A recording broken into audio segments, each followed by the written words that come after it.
And welcome to the Pride Detroit podcast, the POD cast, as we so cleverly call it. We are back.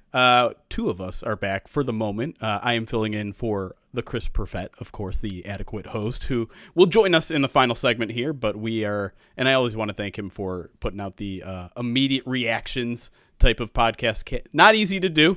Certainly not easy to do after this particular Sunday. And we will get into all of that in the second segment, but we are going to start this thing off with some positive news, some excellent news, some move that has certainly gotten a lot of Lions fans, probably including myself, out of a bit of a funk. But before we do that, let's introduce ourselves. My name is Jeremy Reisman. I'm the producer of Pride of Detroit. You can find me at Detroit Online. With me, as always, as one of the co-hosts of the PODcast, as one of the co-hosts of First Bite, as also one of the senior editors, and some would say the rock god. That's Ryan Matthews at Ryan_POD. I don't know if I put that pause in the right place. I don't usually do this. Well, I think that much was clear when you called me the co-host. I'm like, oh, Jeremy's just in First Bite mode right now. That's right. He's entering autopilot, but you navigated that beautifully, much better than some would say. A certain adequate host leads into a read. I don't know. I'm just saying things. Yeah. But I will say, full disclosure and a quick disclaimer.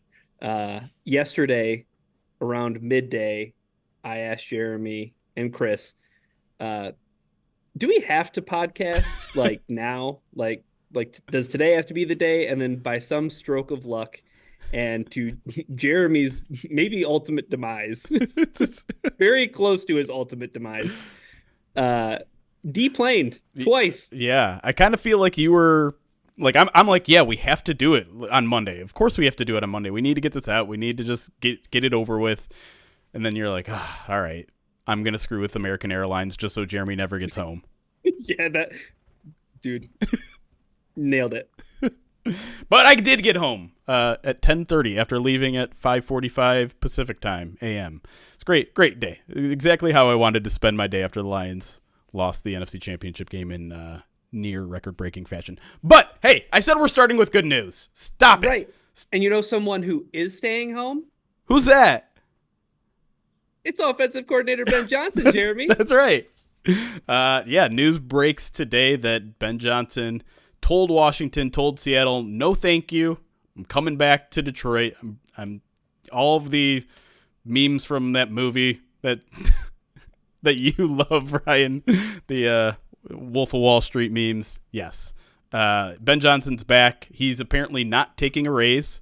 I don't know. Like, there was a flurry of weird, tweets from agents and not directly from agents, from news sites, clearly carrying some agent's water that Ben Johnson, his cost was too high, and he also did not take a raise, and doesn't matter.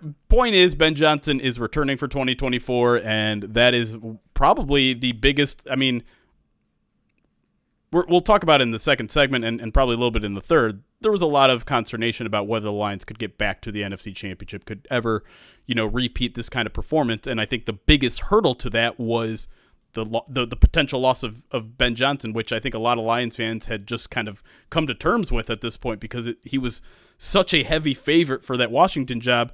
But much like he was the heavy favorite for that Panthers job, he decides, no, thank you. I'm going to come back and I want to run it back with the Lions. And I guess the message here is, if he's not getting a raise, he's very comfortable here and he wants to win a dang Super Bowl. I think all that information would lead you to believe that, Jeremy. Well, it was back in, it was before Christmas, I think. Was it not? Back in December, when we got the Josina Anderson tweet about, Ben Johnson wants upwards of, was it $15 million a year to be a head coach. And then we had the agency that represented Ben Johnson coming out and saying, don't believe everything you read, basically. And, I mean, whether or not Schefter and some other people are carrying the water of some other, team owners and organizations, it feels very much like Ben Johnson was in the position to say, you can pay me a boatload of cash, or I'm perfectly comfortable doing what I'm doing in Detroit, coordinating that offense, helping Jared Goff reach success that he has not seen in his career. It seemed very much like you have to go over the top. Yeah. Because let me remind everybody, there's no salary cap when it comes to coaches. Right. Owners can pay coaches however much they want. So if owners, especially a new one in Washington that's a billionaire, is going to cry over Ben Johnson wanting everything and then some, it seems like he was pretty content and pretty happy in the place that he was, Jeremy. Yeah, and I don't know how much I buy all of the money talk here, because Ben Johnson, like, basically told him to turn that plane around. Now, obviously, they still came to interview Aaron Glenn, but there was no sit-down interview with them. Like, Washington did not get to plead their case other than, a quick phone interview the weekend of the divisional round. So, to me, this was... I don't know what happened between that time where he's like, yes, let's do this in-person interview, and him deciding no, thank you. Maybe it was the NFC Championship game. Maybe it was just like, I love this place so much. I can't have my, my last play be, well, I guess the last play was a touchdown, but like my last half being one where we score 7 points. And I don't know. Here's the one thing that I think this news means, other than like the Lions are in a much better place than they probably would have been. I think it's another feather in Dan Campbell's cap.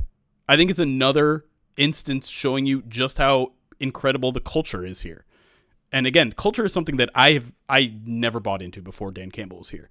But now we have players that desperately want to come back. We have coaches that are turning down clear job offers. Like, I know there wasn't necessarily a job offer on the table, but we went into last year knowing immediately from the beginning that the Panthers wanted the hell out of Ben Johnson. We knew immediately this year that Washington was gunning for Ben Johnson, and what happened?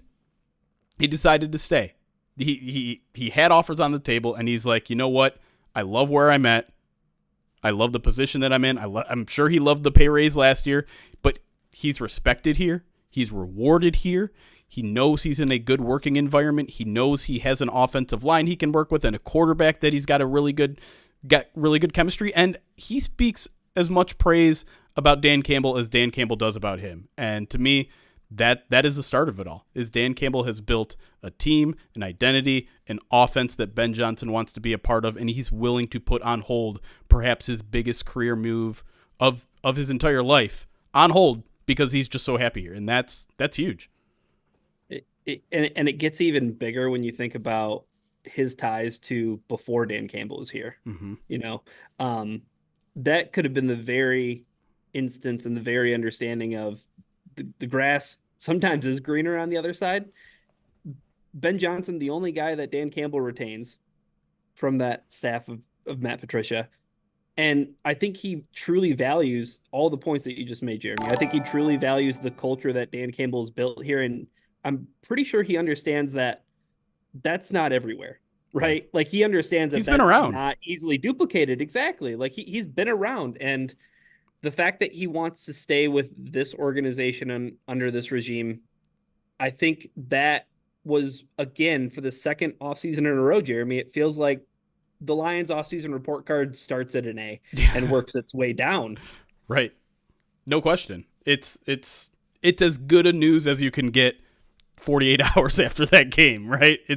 It's like I said, it feels like it turned around Lions fans' week, month, year already.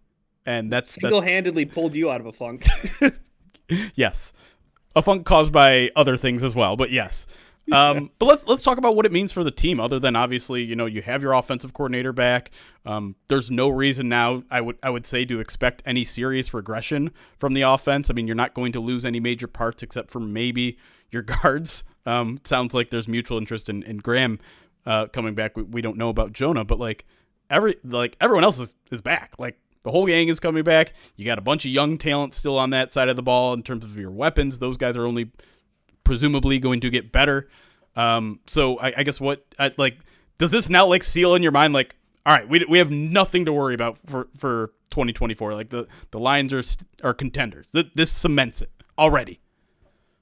I think it speaks a whole lot of confidence into next year and what the floor is for the offense. Yeah. Right. Like, I think we have a built-in expectation that the Lions offense at this point under Ben Johnson, I don't know how it's worse than a top 7 offense. I feel like that's baked into the Ben Johnson, Jared Goff experience. There's enough data. The Lions are 22-8 over their past 30 games. I mean, and there's enough offense over that stretch to show that, hey, remember the big concern coming into this year, Jeremy? Oh, there's tape out on Ben Johnson. Sure. Yeah. People are going to get hip to what he's doing. They need to get hipper then, I guess. I don't know. Like, that's the thing that I'm most confident in, is that, yes, the Lions for another year in a row will be offensively great. Not good, but they will be offensively great.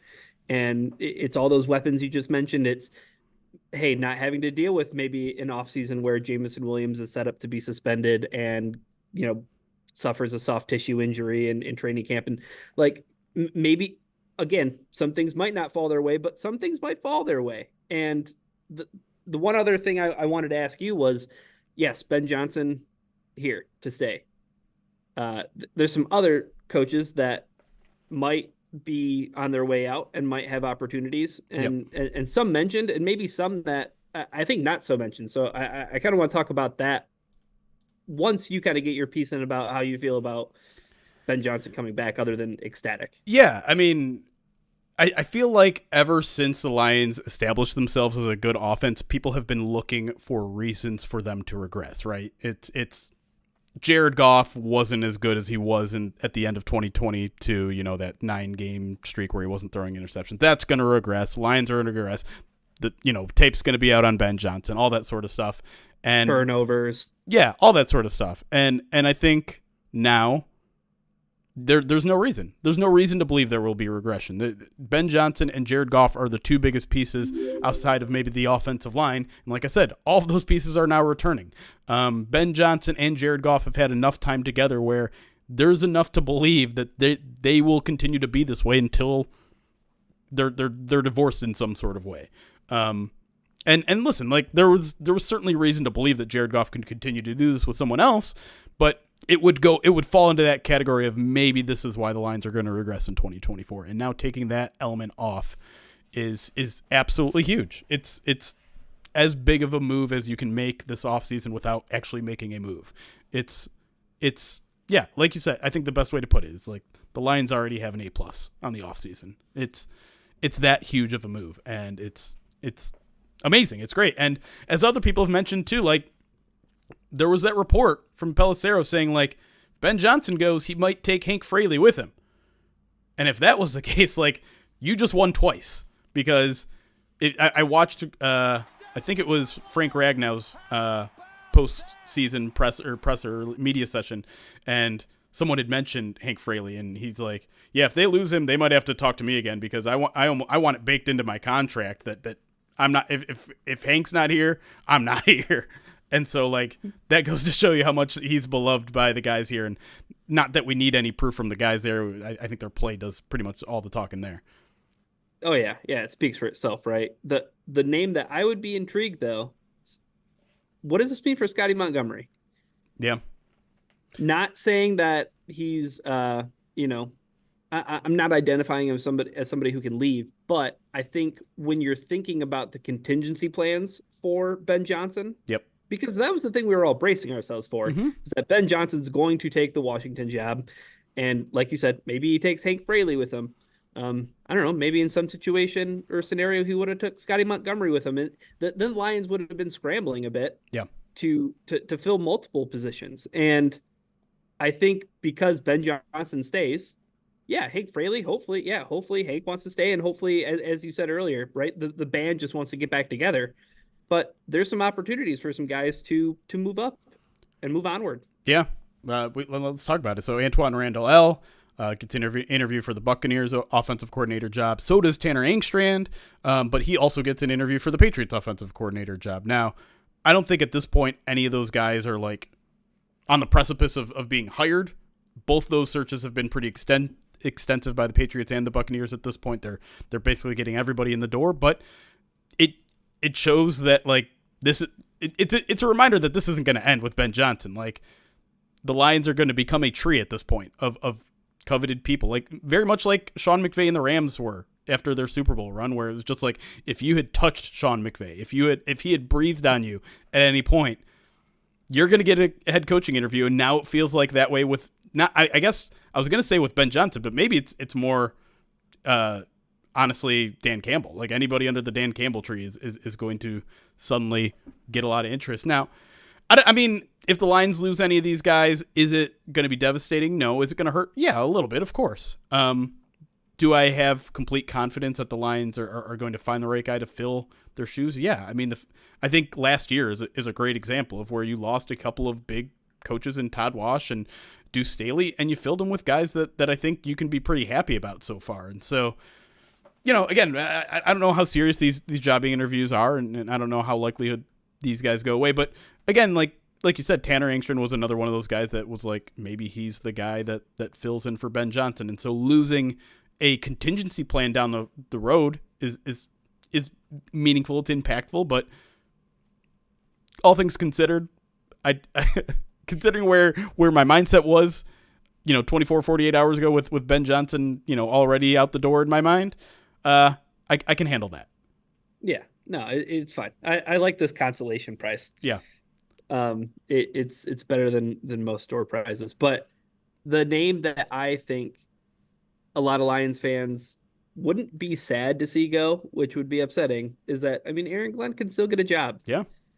And for as awesome a job as Ben Johnson has done with the offense, I keep preaching to everybody that this defense, and it goes back to what Brad and Dan were talking about during draft season last year. Like, this defense just doesn't have enough horses on it. Yeah. And it feels like there needs to be another offseason's worth of attention towards the defense. And I'm not asking them to be tunnel vision. I'm not asking them to be the Carolina Panthers the first year that Matt Rule was there and every single draft pick was defense. I'm not asking them to do that. But I think that Aaron Glenn is getting this interest from other teams because he's built to be a head coach. Yeah. And I think his presence, Jeremy, is understated. Yeah. I think everything about Aaron Glenn is understated. His leadership, I think his defensive play calling, his ability to coach, his ability to lead, his ability to teach. There's a reason why he's had this interest now for 3 years running, right? And when it comes to the Lions defense, I know a lot of people were fed up with how he coached this year. I know some people were frustrated, particularly with how they defended the pass, but I think it's also important to remember this team finished first in defensive run DVOA. Like, that doesn't happen by accident. And it's not like the Lions have a dominant front seven, right? It's not like they have these guys that are, defensive tackles that are just Pro Bowlers, all pros. Like, no, he's got Aiden Hutchinson, a bunch of good, I would say, linebackers, not great linebackers, and a bunch of defensive tackles that, frankly, the Lions just shuffled through all year, right? Like, they tossed Isaiah Buggs to the side and nothing changed because coaching, because of scheme, because that's exactly who they wanted to be on defense. They wanted to be a team that can stop the run, and for 99% of the season, they did. And with the pass stuff, like, that's where their roster was the weakest, right? They didn't have any outside corners. They didn't have a pass rusher outside of Aiden Hutchinson. And that even improved towards the end of the season. Like, they found ways to be disruptive in the passing game with sacks, with interceptions, with tipped balls.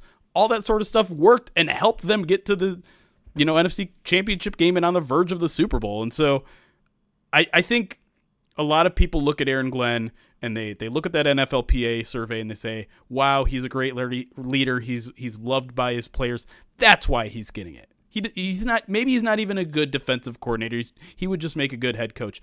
I think that is entirely dismissing his value as a schematic guy, as a guy who knows ball, as a guy also who can teach ball very well.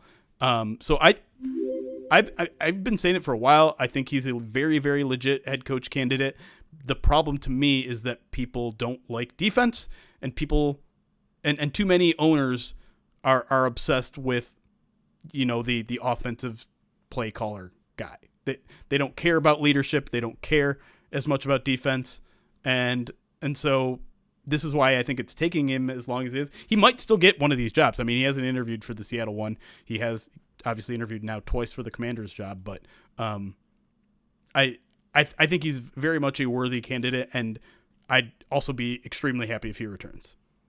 Yeah. Isn't it funny how some of the way that you just described Aaron Glenn is the way that people describe Dan Campbell? Yeah. Right? It's like, oh, man, like, yeah, sure, he might have the leadership qualities, but has he ever put together a staff? Like, what tight end? I mean, what does he know about, an offense or calling plays? Has he ever done any of that stuff? And it's like, oh, okay, well, he carried the bridge to Ben Johnson and then trusted him, right? Remember the cat and mouse game that they played for like an entire like training camp where like, I don't know, who's Ben Johnson going to call plays? We'll see during the preseason. Yeah, right. But yeah, I'm right there with you in your feelings and your assessment of Aaron Glenn, because I think that, again, like back to my point, I think that there's just so many aspects of him that are understated that some people would interpret that as a plus for the Lions if Aaron Glenn were to move on. Not saying the Lions would have to scramble to find a replacement. I think that there's some guys that are definitely deserving of a chance in-house. Shep, probably being number one. Yep. But I think that losing Aaron Glenn would suck. Like it would deflate for sure. And there's still a possibility, like you said. So I hope the Lions could keep him, because then it truly feels like the band is all getting back together, right? Right.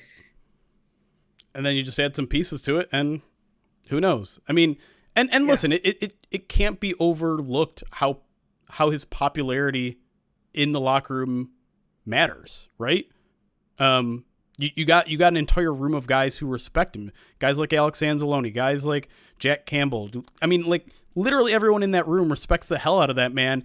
And when you have someone like that leading you, you are going to perform better. You are going to listen to what they say. You are going to believe in their scheme. You are going to believe in their strategies and decisions that they make. That sort of stuff is super important to keeping. When Dan Campbell says it's not only about talent, it's not only about adding the right guys. It's about adding the chemistry. It's about having the right people who get along together. And anytime you disrupt that, there is a chance that it does not look as good on the other side.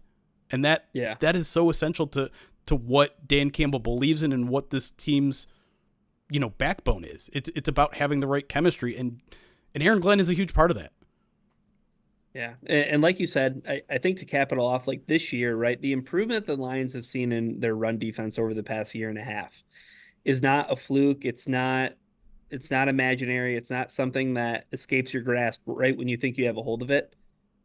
This is a team that in the NFC Championship game that we're going to talk about here on the other side, as far as stopping the run in the first half, that's all. Like stopping the run, yeah, there's a lot of technique and there's a lot of skill to it, but it's a mentality and it's an attitude thing, right? Mm-hmm. Like it's a physicality thing, and that's something that I think you see a lot of teams that aren't as good as the Lions, obviously, at defending the run. And you can see players that are making business decisions. I don't see Lions players making business decisions for the most part when it comes to stopping the run. But like that again, that's a thing that it takes a coach to get a team to do that. And I think that's a reflection of Aaron Glenn. Yeah. Aaron Glenn, very popular in the locker room. You know what else is popular in the locker room? Beef jerky. That's right. Righteous Felon beef jerky. In fact, it's the beef jerky that fuels your Detroit Lions. We're not just saying that as a tagline. That is literally true. They have Righteous Felon in-house in Allen Park, and they're going to be stocking it up for the next few months because they're going to need it to get their way back to the NFC Championship game next year. But guess what? We're also big fans of Righteous Felon, because Righteous Felon beef jerky and meat sticks are available to Lions players at the training facility. They're available to high schools who suddenly have the lights go out in it. And each bag has 2 ounces of protein. I'm sorry. Each 2-ounce bag has 16 to 20 grams of protein in it. And each meat stick has 8 grams. Trust me, if it's good enough for your Detroit Lions, it's good enough for you. Righteous Felon is based in West Chester, Pennsylvania. They use locally sourced, all-natural black Angus beef, and they pride themselves on superior quality, revolutionary branding, and unique flavors that go beyond the stereotypical jerky often. Oh, you have peppered steak? Wow, real cool. Super original. Yeah. We have beef. We have beef. We have, what is it? We have like crab spices on it in the Marilyn Monroe. That's not what it's called. What is it? The Marilyn Monroe. Okay. Yeah, the Old Bay seasoning. Old Bay seasoning. That's right. Probably can't officially call it Old Bay seasoning, but yeah, no. Yeah, right. Yeah. That's red spice that goes on seafood. Yeah, that's right. What they call it. Basil on turkey jerky. Who doesn't love that? You'd think that wouldn't work, but I promise you, it absolutely does. Truffle flavoring. Who does that? Righteous Felon does. Felon. That's right. And you know what? We're going to give you guys a little bit of an offer to kick in the new year. And you know what? If you're ever stuck on a flight or stuck in an airport for 7 hours and don't want to spend, I don't know, $20 on a pizza while Boys II Men's End of the Road plays and you want to cry, seems hyper specific. You can get 15% off of what I deem to be very, very affordable beef jerky anyways by going to righteousfelon.com and using the promo code POD15 at checkout. Get 15% off of your order.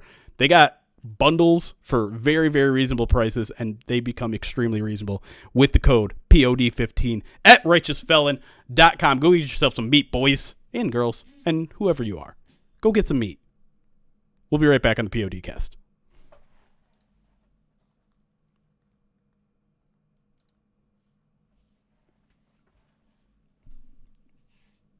All right, we did it. It's like a 9.5 out of 10.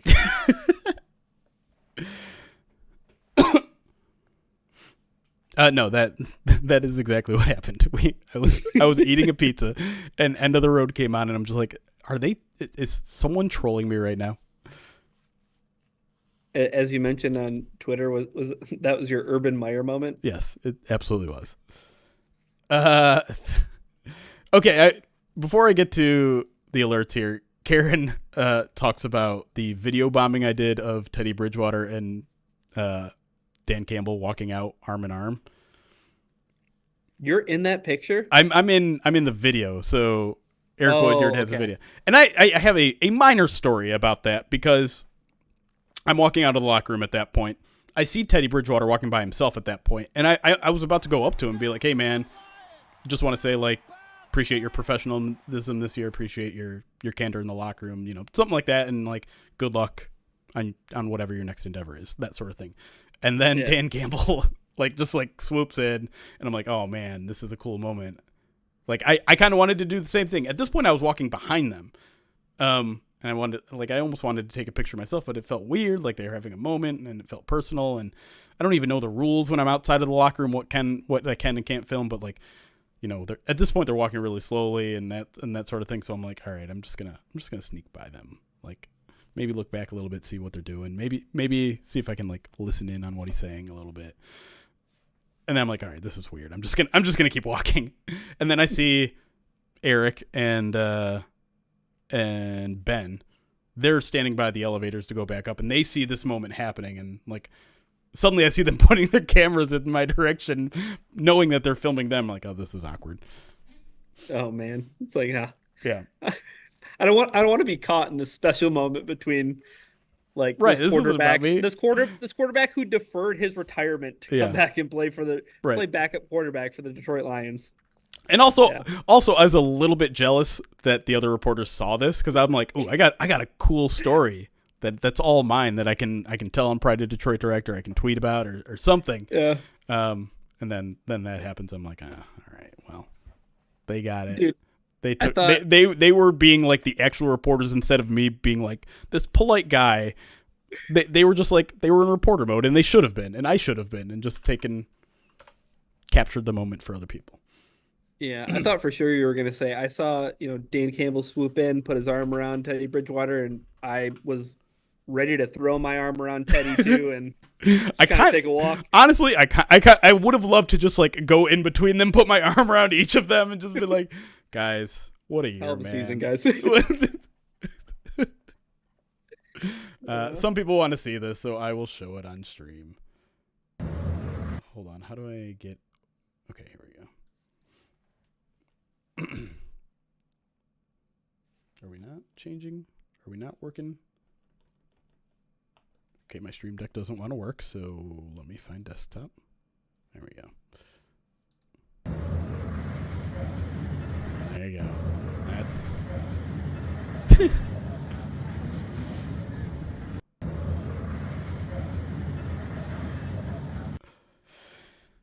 there you go. That's my like 1,000-yard stare. I'm walking really weird and upright. It makes me uncomfortable. Limelight vulture.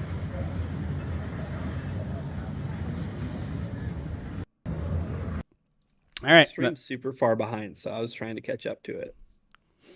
I don't know why. It's so weird that it's like that. I don't know. Do you have a dump button in case one of us says something way too offensive? What? No. I just thought you're saying you're asking why the delay. Maybe. Yeah. No. I missed it. Well, I'll go check it out. I saw the picture though. Yeah. That was the picture that I remember being like at least a little bit separated from. Yeah. Final whistle. I checked Twitter and I saw that and I was like, oh man, when is this going to stop hurting? Yeah, that was a moment. You retweeted it, right? And you're like, yeah. It was a tough scene, man. So someone also wants to know about the cheering in the press box. The way I would describe it, it was very much like a record scratch moment in the entire press box, and their press box is huge. So I didn't even see who did it. I didn't even see the celebrating, but it was like a woo type of thing. Like it was that loud, like oh wow, slamming on the desk, like super loud. I'm just making things fall off my desk now. But like it was so loud, your mic peaked. Yeah, exactly. I only caught the end of it. Yeah. So it was really, and I've been saying this too. Liam, I don't think it was Mike Silver. We can't. People have asked me that. He was there. I did see him. Was. And in case you're wondering, so did Eric. There was no confrontation. In case you're concerned. Eric didn't try to like flat tire him in the hallway. No, but I can tell you, he certainly had those thoughts, and he shared them with me. But I don't know. Like it was so weird. Like there's guys wearing 49ers jerseys in the press box. And it's just like, it's super weird. What? Yeah, I don't quite understand what was going on there. And I guess I get it. Like, I get like when it's a big game like that, you're going to get all of your media to show up, including the clowns, right? Like, yeah, including some people who never go to games, who don't know how this works, don't know the professionalism, and I don't want to put it all on one kind of media, but typically when things like this happen, it's either radio or TV guys. They're the guys that, and it makes sense. Those, like I said, those are the people that aren't usually there. The writers go to games. A lot of times TV and radio personalities don't. And so they show up, they act like they're on TV. If you're a local TV reporter, you get to act all excited when the Lions win. If you're a local radio guy, you get to get excited when the Lions win. And so, I'm like I said, I literally don't know who did it in San Francisco, but it happened right after the Jahmyr Gibbs fumble. And then again at the very end of the game, which is a little bit more okay, I guess. I don't know. And here's the thing. Like I had some guy respond to me. He's like, "You're a fan blog and you're policing, objectivity in the press room." It's not about that. I don't care if you're not objective in the press room. I'm not objective in the press room, but I am professional. I can keep it together. I'm not distracting. Yeah. That difference between those two things for sure. Right. And to me, that's like, I don't care if you're cheering for the team. I don't care, like a random clap here or there. I don't care about. But like, if you are being so loud that you are distracting, you're just being an annoyance. That's the problem to me. I don't care if you're happy when something happens or mad when something happens, but if you are distracting everyone in a press room, I think this is why the rule's in place, right? It's not like we don't want people cheering for teams in here. It's we don't want a loud press room when 200 people are trying to work here. Is it any different than a library? A library has a quiet floor, and right. Why does it have those rules? Because people are working and people are studying, right? And it's only like that in that one area. Think about it. Like Levi's is a stadium full of raucous fans. Right. Like there's one area where people are working. Like I think that makes total sense. Yeah. And like how you explained it was like you could be a fan in the press box. There's no problem with that, but you have to handle yourself in a professional manner because the situation dictates it. Right. Just like the situation dictates being quiet in a library. Yeah. Like being in there doesn't make you necessarily a student, but there's rules that are to be had. Yeah. So, and they're not even rules, right, Jeremy? It's like they're guidelines, but like, well, you people could probably adhere to them. You could probably get kicked out if you did it too much, because literally the guy came on the mic is like, this is a reminder, this is a working press box, there's no cheering allowed. Like right after that happened, like he had to remind everyone again, which I mean was probably like, it was just like their version of a punishment, is like, we're going to acknowledge what you just did and tattle on you a little bit. But yeah, I don't know. Did it like ruin my night? Like, no, of course not. It's just, it was weird. That's to me. I'm not trying to bury anybody. I'm not trying to say San Francisco is completely unprofessional, anything like that. It's just like, that was weird. Like, why did that just happen?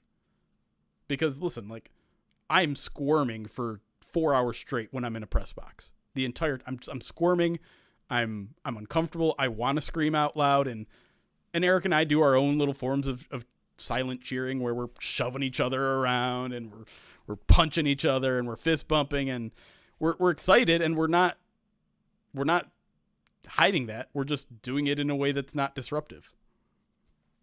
Yeah, or distracting, right? Yeah. I mean, I don't know. It was a little distracting to Colton, but he was loving it.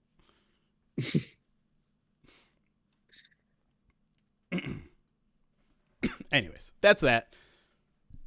I don't know if anyone actually cares about that, but it was interesting. All right, let me get to some alerts.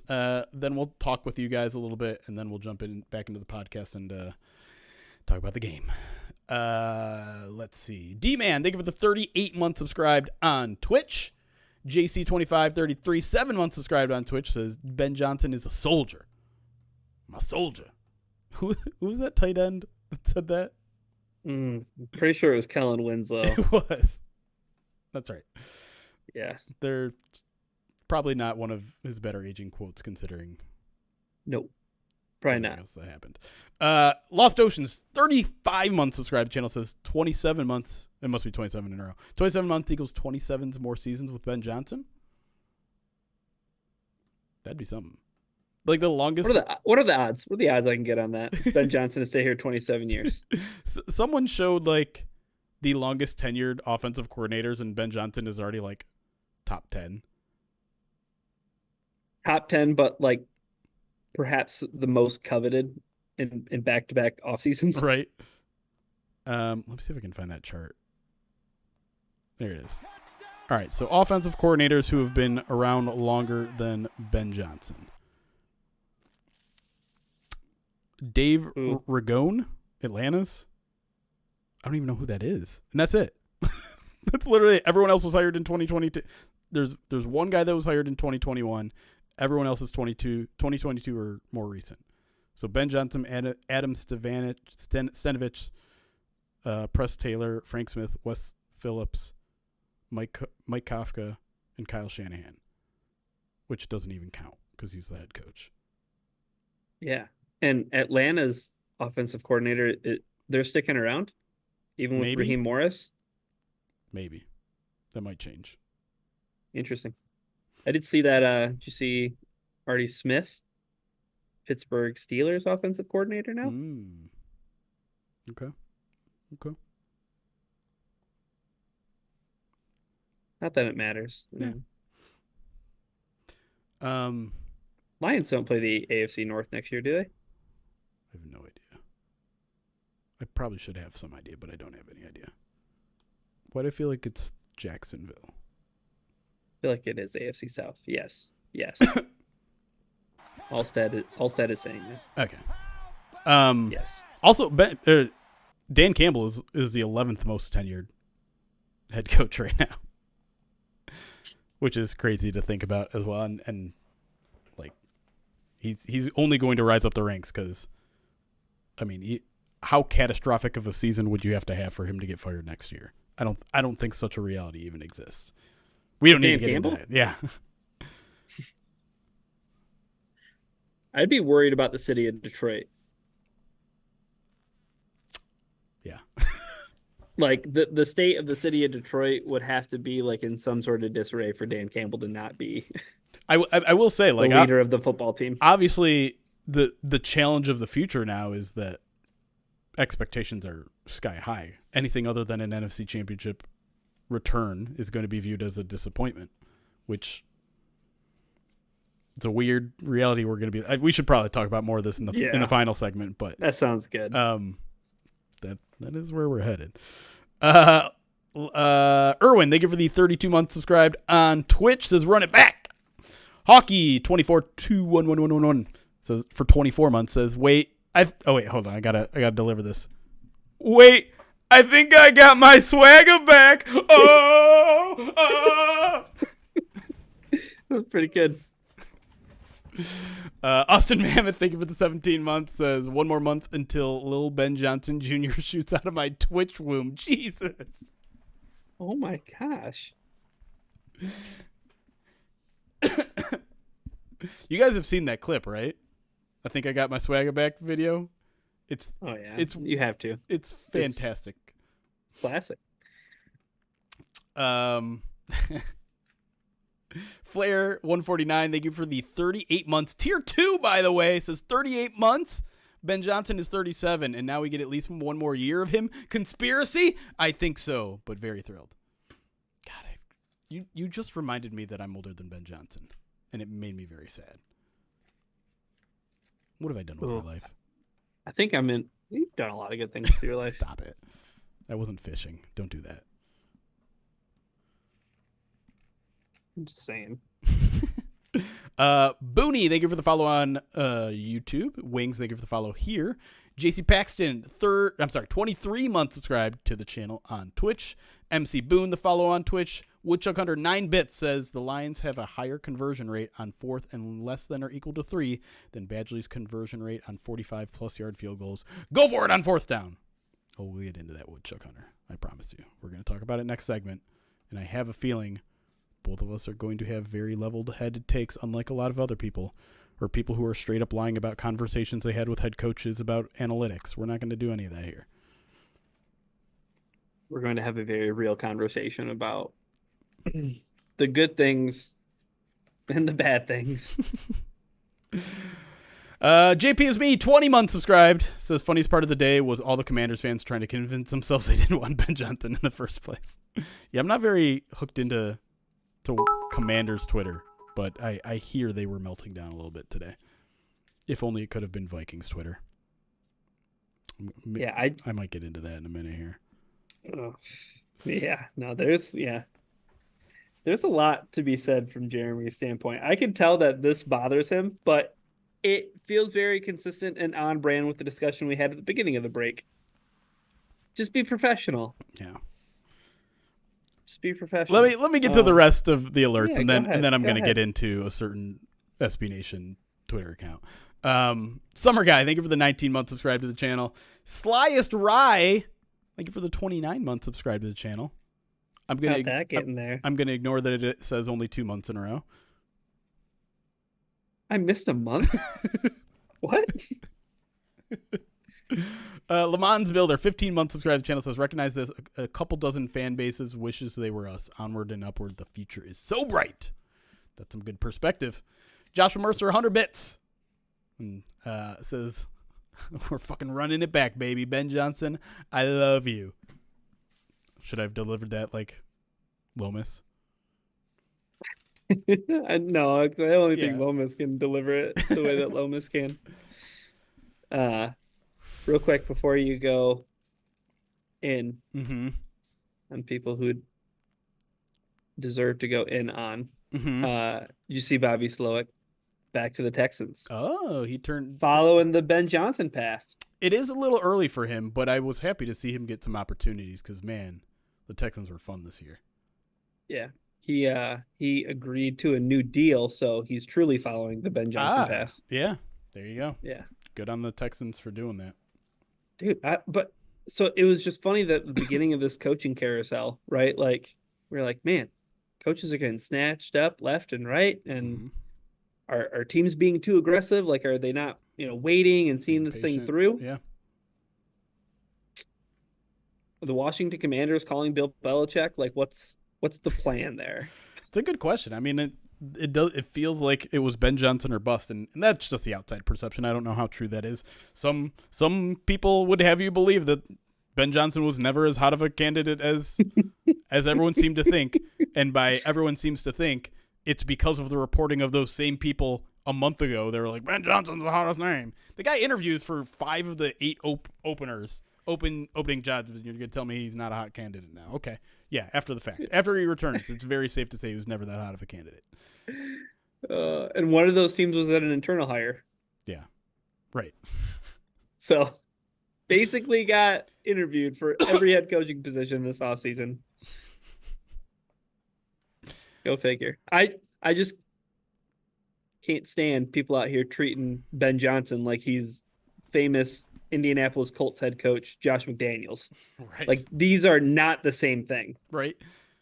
It like, I know the way that he canceled the interview, like, people are you ignoring all the context? They were coming to Detroit to interview Aaron Glenn too. Right. I'm sure the news disappointed them, and it is unfortunate timing for him to make that decision. And if I'm not mistaken, a very similar thing happened to him in the Panthers last year, where he was about to do another interview and then decided not to. But, like, okay, this is how it works. Like, oh no, I had an interview and now it's not there. That happens all the time with everybody. And with, like, all professions. Yeah. Yeah, right. Exactly. Like, people are making life decisions. This is huge stuff. If that throws you that off kilter as an organization, you are never taking this coaching search seriously in the first place. Like, that is on you if that is that big of a deal to you. And so, like, this idea that, like, Ben Johnson turned his cheek on this franchise and left them hanging in a lurch is like, nah, okay. First of all, he spent the past month focusing on football, on getting his team to the precipice of the Super Bowl. Seems like what you would want, a quality that you'd want in a coach, sure, focused on the task at hand. Yes, and now that he's had some time to seriously think about it for 48 hours, which is not, I mean, that's not even that long, but I'm sure he needed some time to think about it, and I'm sure he got some clarity in those moments. I don't know what it was. I don't know what caused it to happen in that moment, but he changed his mind. Like, or I don't even know if he changed his mind. Maybe he just, like, thought about it. Like, yeah. Like what you mean. Like, maybe he's just had enough time in between the end of the 49ers game and now, and he was in football mode in the weeks leading up to that. Like, yeah, maybe he just finally had time to think about it. Yeah. I mean, and in the meantime, why wouldn't you take these opportunities? Be like, all right, let me keep these options open so that when I have enough time to think about this, I will make an informed decision. And that's what he did. It's very... How awkward was that Aaron Glenn interview, though? Yeah, I don't know. How much of the time was just like, so what's Ben Johnson's deal, man? Why doesn't he love us?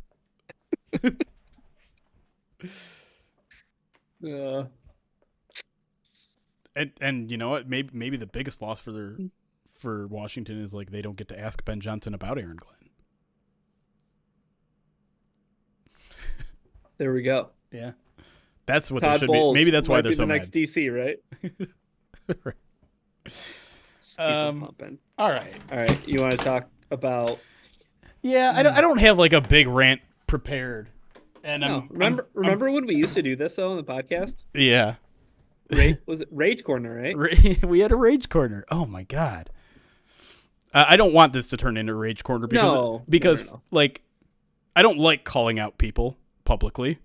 It took every ounce of energy for me not to do it on Twitter over the past 48 hours, but the Daily Norseman, the Minnesota Vikings SB Nation blog, tweeted more during that game than I did.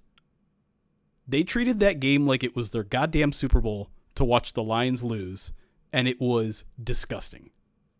Like, what's the name that they called Kirby Joseph? I think it was just Dirty Joseph. Yeah, and he spelled it with, it's like D-E-R-T, yeah. T-Y, yeah. Like, what are we doing here?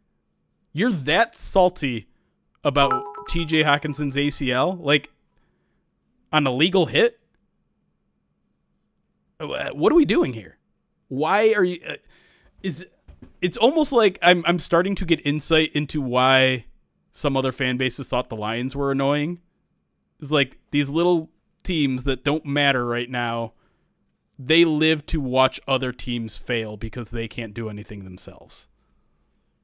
Like, is that what Lions fans were for a while? It's like, did Green Bay fans hate Lions fans because we live to watch that team lose? Yeah, I think that makes total sense. I think that people's perception gets warped when the Lions aren't the lovable losers. Do you know what I mean? Yeah. Like when the division gets flipped on your head at home, like doesn't that just kind of go to show like learning how to lose? And that was something I want to talk about next segment. But like, as a Vikings fan, like, you've lost before, but like, what is it about the Detroit Lions that's causing you to get so upset? Like would that Vikings Twitter have been posting like that if it was the Packers? No, they are so annoyed by this team right now. Like, and I almost wear it as a badge of honor. Now I do have them blocked now. But like, you're on your burner. No, we're gonna view their tweets. Oh, see, I wanted to scroll through them, but it feels like one of the.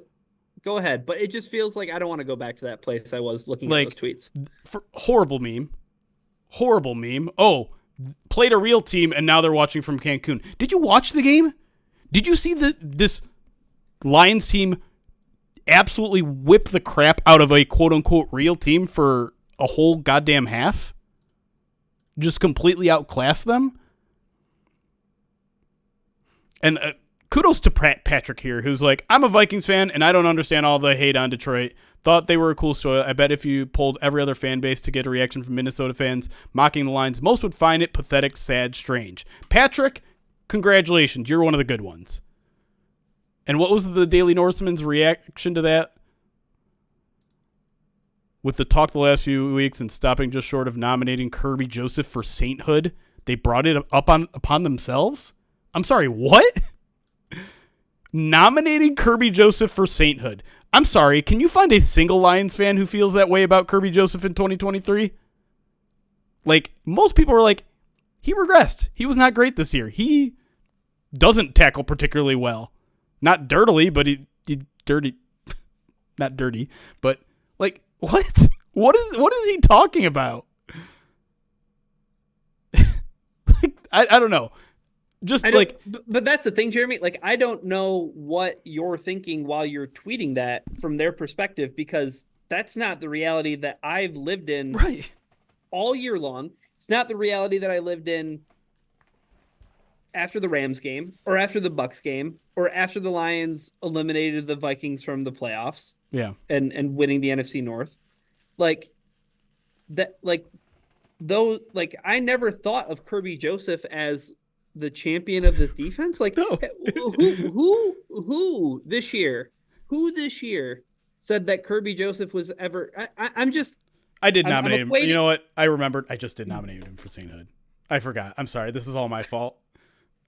I went to my local church and I'm like, Saint Joseph, do we already have one of those? Because we need one. I don't want to conflate. Like, I don't want to confuse sainthood and like being a captain or a leader, but like, there's nobody this season who ever called Kirby Joseph the leader of the Lions defense.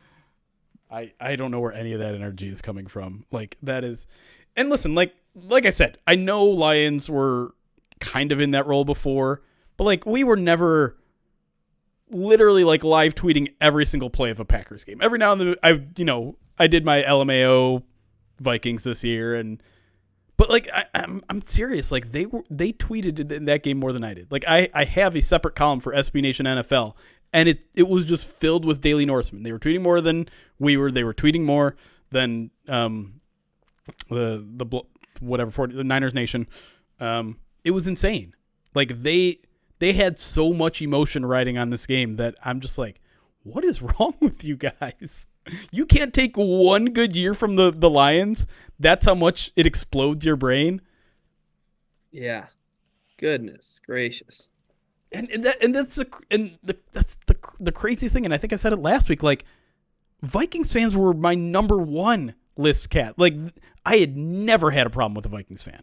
Never. I've been to games as a fan at Minnesota, nicest fans I've ever run into in an away situation. The Lions win that game, and they're still like, wow, that was a really good game. I'm excited about your team. Like, all that sort of stuff. That's the only energy I got from that game. I've been to a lot of road games, and nothing has come close to that.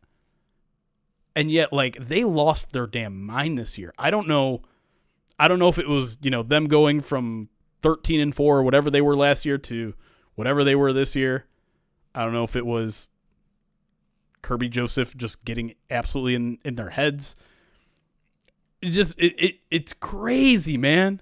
It's just like they absolutely lost their mind. And if that's what the Lions winning is going to do to other fan bases, well then I'm all aboard. Let's lean into that shit. Let's do the what's the wrestler's name? The Woo wrestler. Ric Flair? Yeah, let's do the Ric Flair and like, I'm going to be even more obnoxious. Like, you're going to have to deal with it. You're going to have to learn to love it. Like, fine. Like, if we're going to be your personal villains, Daily Norseman, you better watch the fuck out because I'm going to crank it up to 11 in 2024. It's crazy. Like, I understand leaning into that sort of stuff plays, right? I understand. And when we do it too, like when the Packers lost to the 49ers on that special teams play, I'm pretty sure we did an entire post of like, let's look at all the sad Packers fans and laugh at them. Oh yeah, probably. And that stuff plays. It 100% plays. I get it. But like what they were saying was like weird and unprofessional and like calling people dirty and like all this shit. Like it was crazy. I don't know. Maybe I'm being hypocritical. I don't know. But it seemed like what they were doing was weird and obsessive in a way that I don't think I ever was. Yeah, and like specific. Yeah. You know what I mean? Like specifically saying that all Lions fans had done that. You know what I mean? Like saying that like Lions fans had the sainthood for Kirby Joseph and stuff. It's like, oh, dude, again, like, I don't know. I feel like I operate in a lot of Lion circles. Like, there was no talk about Kirby Joseph like that at all whatsoever. But, yeah, it's weird. All right, I'm done with that. Arif is awesome still. We love Arif. Yeah, Arif also had Dan Campbell's back, which with what I thought was a really, really excellent point that maybe we'll bring up in next segment. All right, let me get to some more alerts, and then maybe we'll jump right back in. Yeah.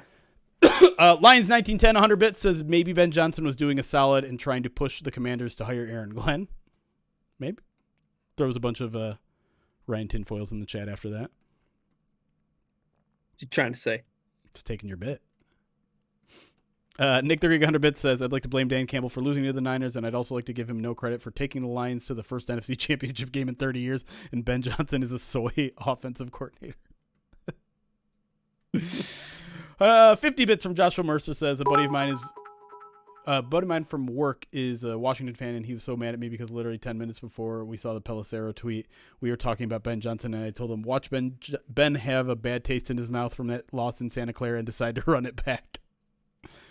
Good call. Nick the 100 bits says, if we lose one more NFC Championship game on a series of insane flukes, I will become as crazy as Vikings fans. I remember how devastating it was when Brett Favre lost in the playoffs while texting low-res dick pics to female staffers and tipping limo drivers with Mississippi food stamps. P.S. I'm glad Kirby exploded Hawkins' Jesus. 100 bits from Nick the Greek again says, can we zoom out and recognize what a fantastic game plan and roster construction this team has had for the playoffs? Nobody considered that the extreme weakness in the secondary would be reduced by refs swallowing whistles for the playoffs. They had a fantastic plan and it almost fucking worked. Dan Campbell is going to be a legendary head coach for this team. I don't know if I buy the refs swallowing their whistles for the playoffs thing. I feel like the refs were pretty involved in the AFC Championship game, weren't they? Yeah, they were quite involved, right? Like Zay Flowers with the taunting penalty he got. And I know you probably watched, maybe none of that game? Yeah, just trying to catch it a little bit while I was in the press box, but yeah. Yeah. But yeah, it seemed like they were throwing quite a few flags in the Chiefs-Ravens game. I mean, a lot of them were pretty blatant. A lot of them were pretty obvious. There were like some missed calls too. Like, did you see the Chris Jones getting tripped by, I think it was Justice Hill, the running back? I saw someone tweet that because there were obviously conspiracy theories out there that Kansas City got all the calls. And so someone was like, oh, yeah, what about this one? Right. Yeah. So, I mean, every game's full of those, right? Like, I can't even remember a Lions game where there was a really obvious big call and then a tripping call that got missed. I can't recall one. Yeah. Yeah. The Lions game, man. Don't give Eric credit for Cleat calling a good game. Call out Eric for overreacting to Cleat being the head ref. It's not his crew. It's not Cleat Blakeman's crew. Stop it. Stop. Chat. You got to relax on the Eric love, all right? When Eric is wrong, suddenly you're like, oh, he's wrong because Eric made it right. No.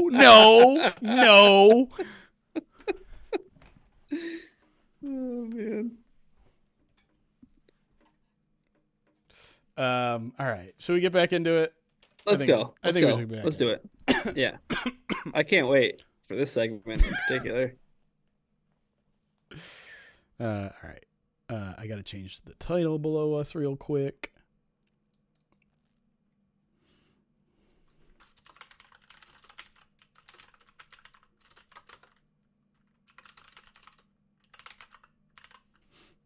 That'll work.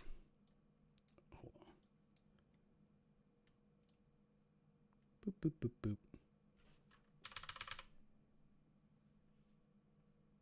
Okay.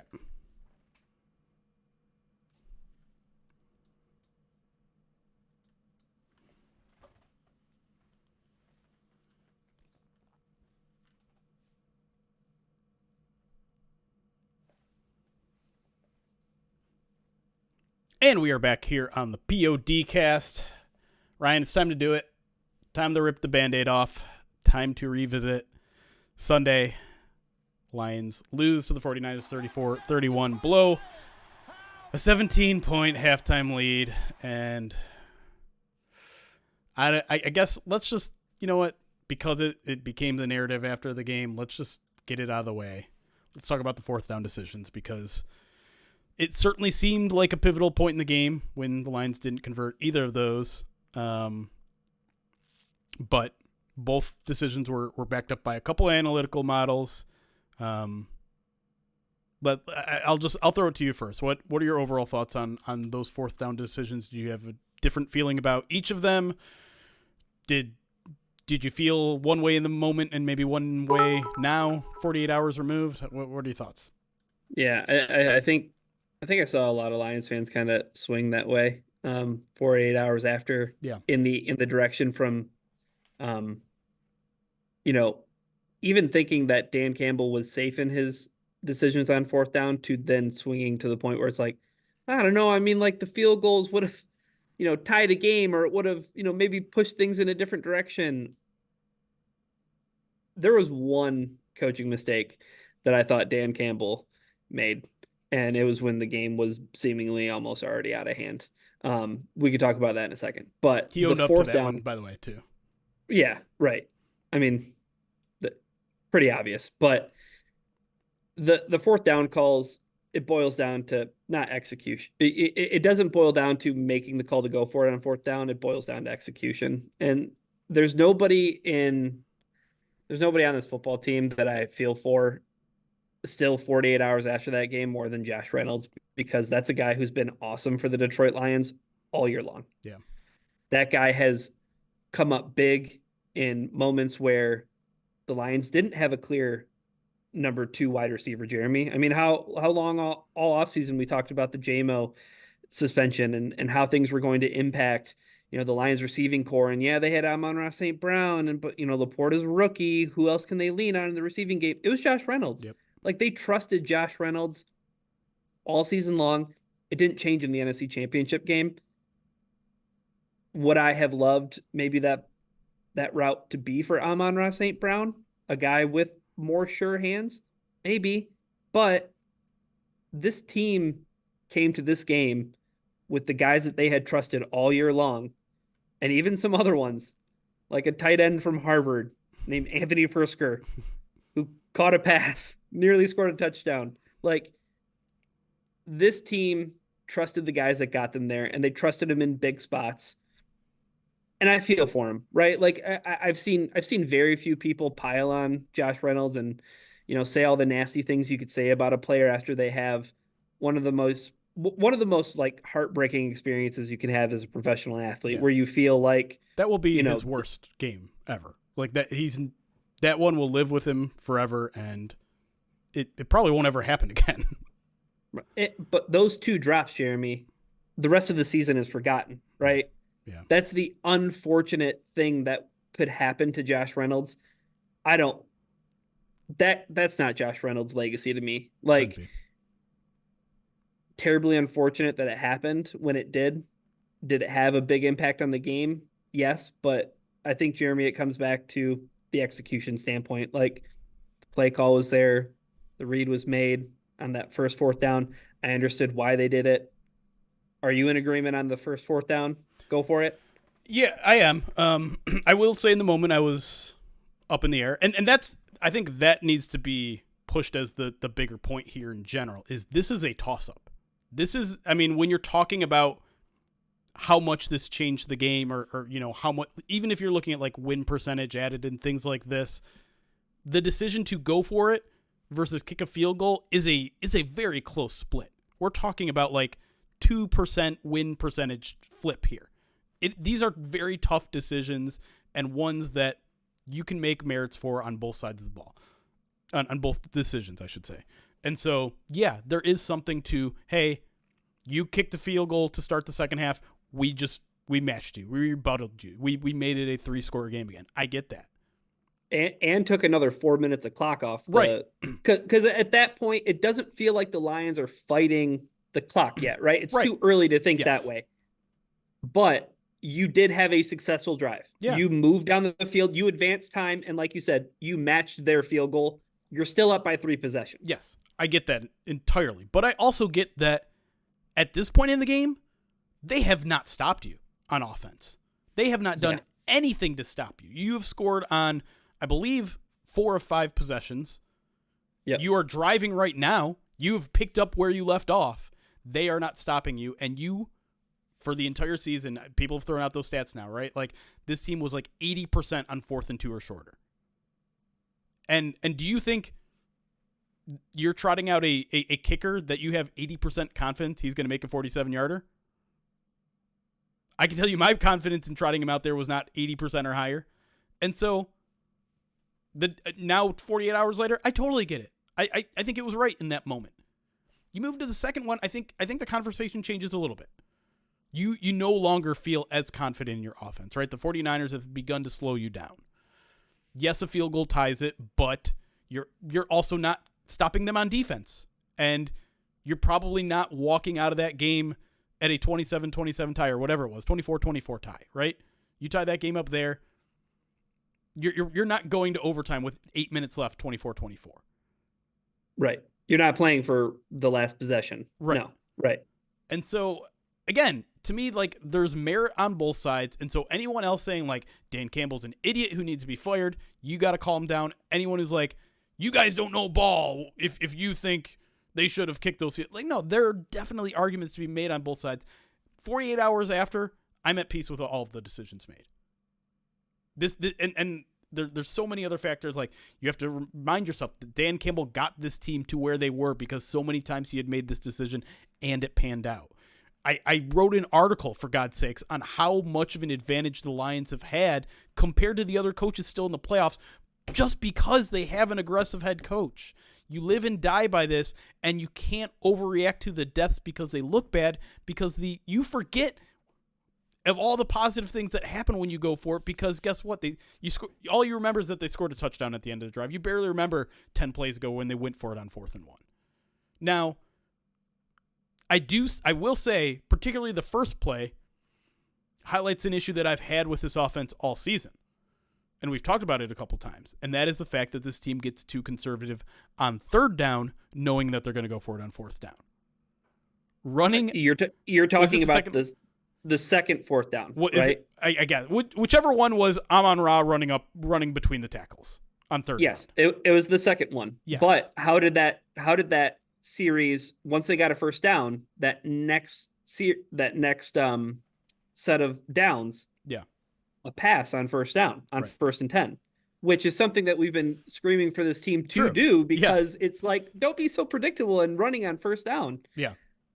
But whatever one it was 3rd and 4, and they ran Amon-Ra up the middle. Just like, you're pretty sure he's not going to get it. First of all, you have Amon-Ra in the backfield. Everyone sees that, and everyone is aware of that. And then you're running him, not David Montgomery, not someone who can like be a bowling ball. You're running him between the tackles. You are playing for 4th down, and they did that far too much all season, and that's what bothers me. You are putting such a pivotal play in play instead of just saying, hey, why don't we convert on 3rd down? Instead of saying, we got a small chance of converting on 3rd down here, but really we just want to get ourselves into a manageable 4th down. Just go get the 1st down. Don't play around. That was the first 4th down. Okay.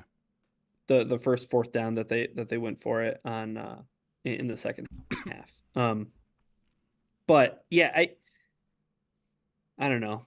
I didn't think that the 3rd quarter could continue to hurt us. It's the first time I've used that kind of pronoun, though, but that's what this game felt like. Yeah. But I just need answers. Like, that's the one thing I need answers for but I got to say, people have asked questions about it. People asked questions about it throughout this year. There were questions that Ben Johnson answered, and there were questions that Dan Campbell answered, like as recently as the Bears game that they lost in Chicago, right? There was talk about what is going on in the 3rd quarter where this team just cannot. Jeremy, it's not even just holding serve. They're getting boat raced in the 3rd quarter against teams that are good. And I need to have the answer to that question. There has to be some reason for why it is this way, because if this is just a coincidence, this is an astronomical coincidence that this team just comes out in the 3rd quarter like it does. No, and I think I saw someone put out there, and my apologies for not crediting them. I think they said they had the EPA of every single team's and every single individual quarters, and the Lions' 3rd quarter had the 3rd worst EPA of any team in any quarter this season. Like, they were just god awful. And I'll say this, and maybe I'll feel differently when I finally rewatch the game, but I almost feel like the Lions weren't playing that bad in the 3rd quarter. It was just individual plays that killed them. Because honestly, like, after those first 2 possessions, I was still feeling very good about this game. You hold the 49ers to a field goal in that opening drive, and then you drive all the way down into field goal position yourself.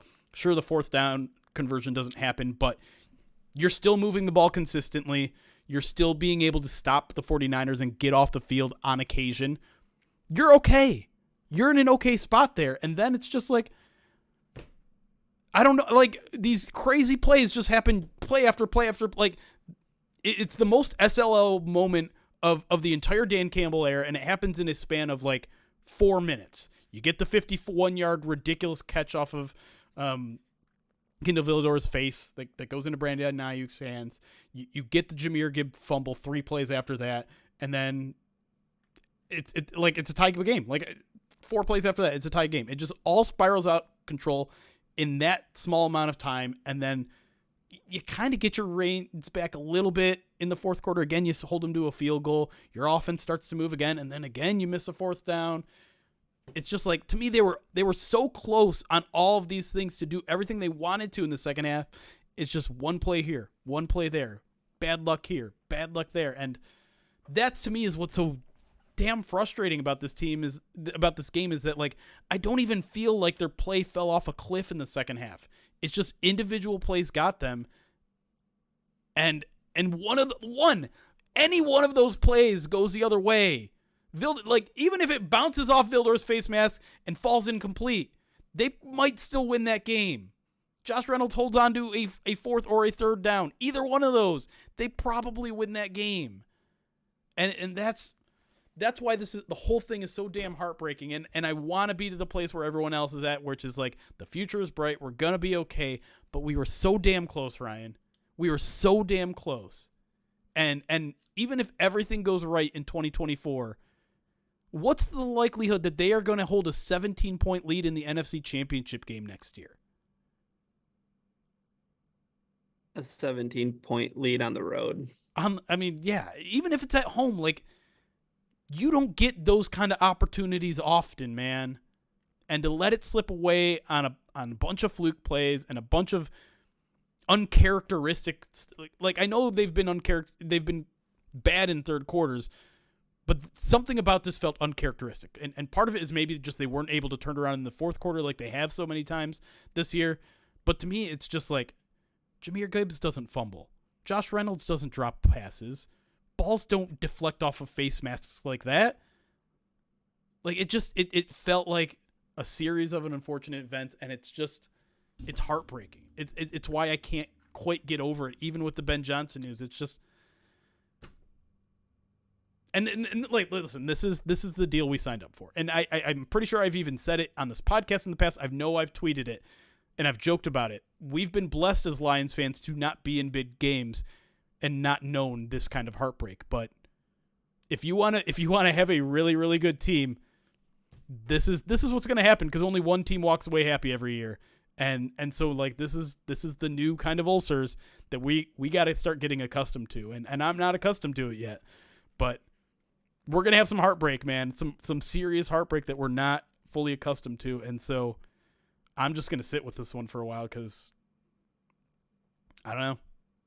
It's uncharted territory in a bad way, but you'll obviously take the trade-off of uncharted good territory with one just absolute dagger to your heart in January.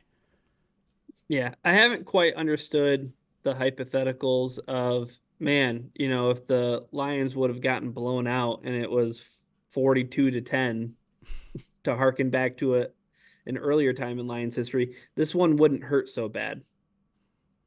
It would hurt, but it'd be different, right? Like, because we'd get all like they were frauds in the, like, they had this cupcake playoff schedule where they played a Rams team that was 10-7, the Bucs are 9-8. Blah, blah, blah.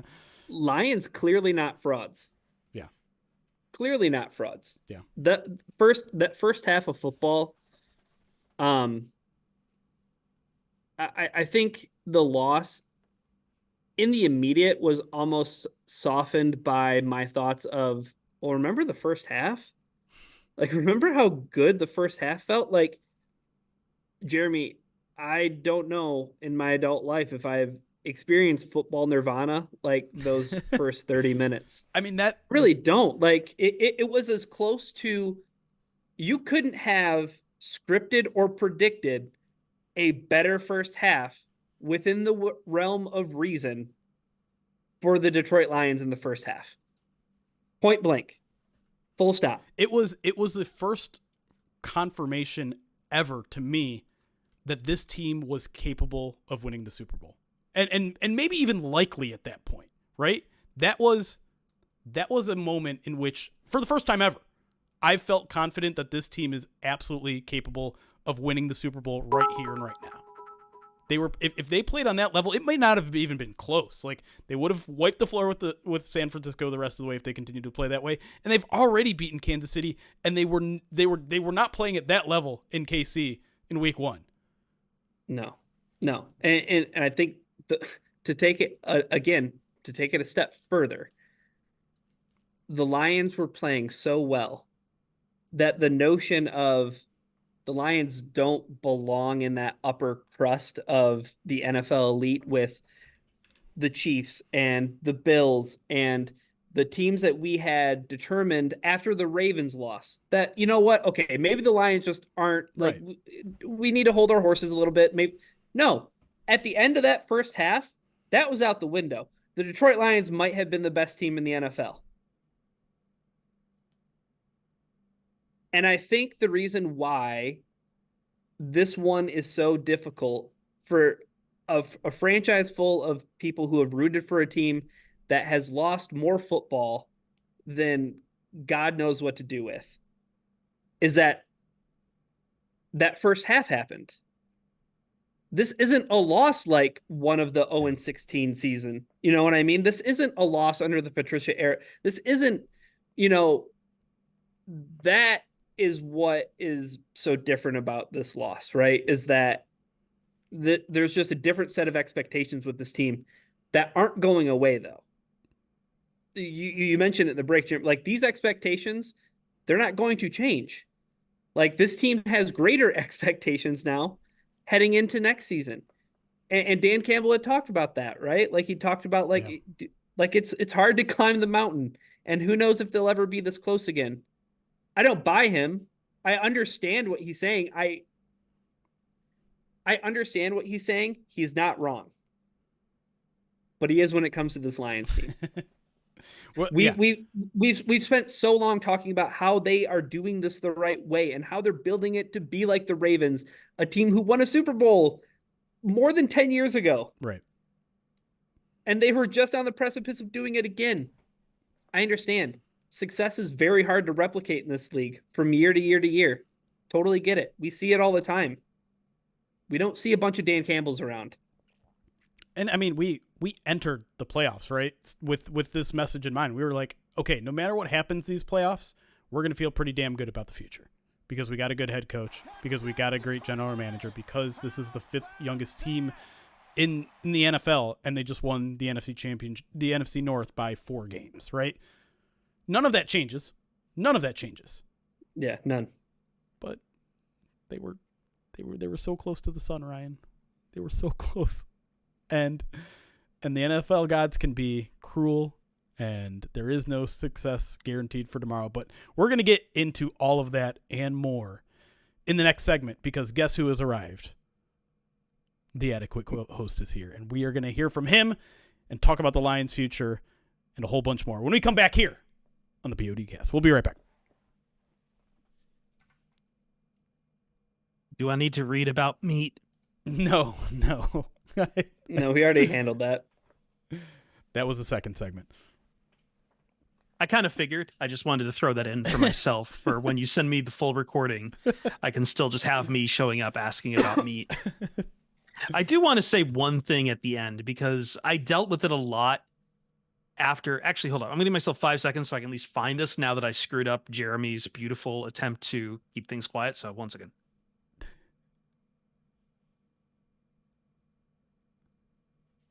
I dealt with a lot of people trying to somehow characterize this loss as uniquely Lions. And I said every team in the NFL goes through this kind of heartbreak. And I should have given examples at the time. I wasn't thinking clearly, but we just watched a Super Bowl where the Falcons fell out 28-3.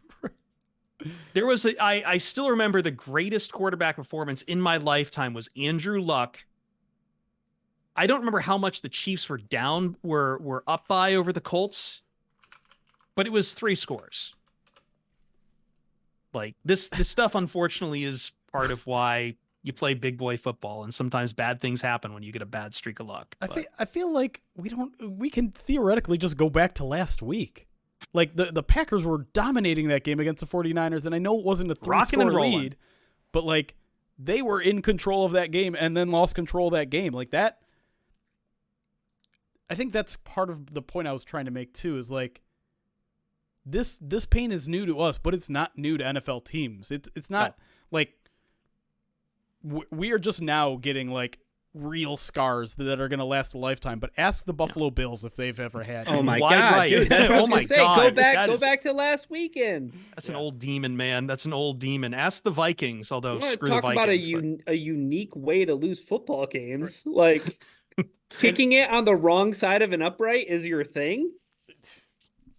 It sucks. It really does. But I think you start to get rational and process how the collapse happened for the Lions. And like, yeah, I'm sorry. Like, I think you play that game 10 more times, the Lions, they're probably winning at least half of those. I mean, if you replay the second half 10 times, they probably win 8. Oh yeah, absolutely. Maybe 9. Like they just had the worst streak of luck just go their way. And I understand, because the problem is I think a lot of people revert to the old tropes. They revert to the old sayings because it's comfortable. It's what they know. It matches the narratives of what they know. But I will say this, I've also met as many people saying that kind of stuff. I've also seen from the national side as many people saying this is real and they're going to stick around and be back here again. And again, I think you guys have talked Ben Johnson already, but if there's one sign to say you're not going anywhere. Yeah. It's huge. It's huge. It's huge not only because, like, obviously he's going to keep the offense afloat, but, like, I think we had all already put that in the we're going to have to overcome this category, right? Like, and we were still confident, right? Like, we were still confident in the process. We were still confident in Dan Campbell's ability to find someone, whether it's internally. He is an offensive coach. He has a background in offense. We keep forgetting he that. He called plays for a half a season and things got better. He was a tight ends coach before New Orleans. He was a tight ends coach in Miami, and he called plays there too. Like, this is he knows offense too. Yeah, like it's not, but like my overall point being, like, we had already put that in the offseason loss category, and still we're pretty confident in the direction of this team. Now that becomes still here.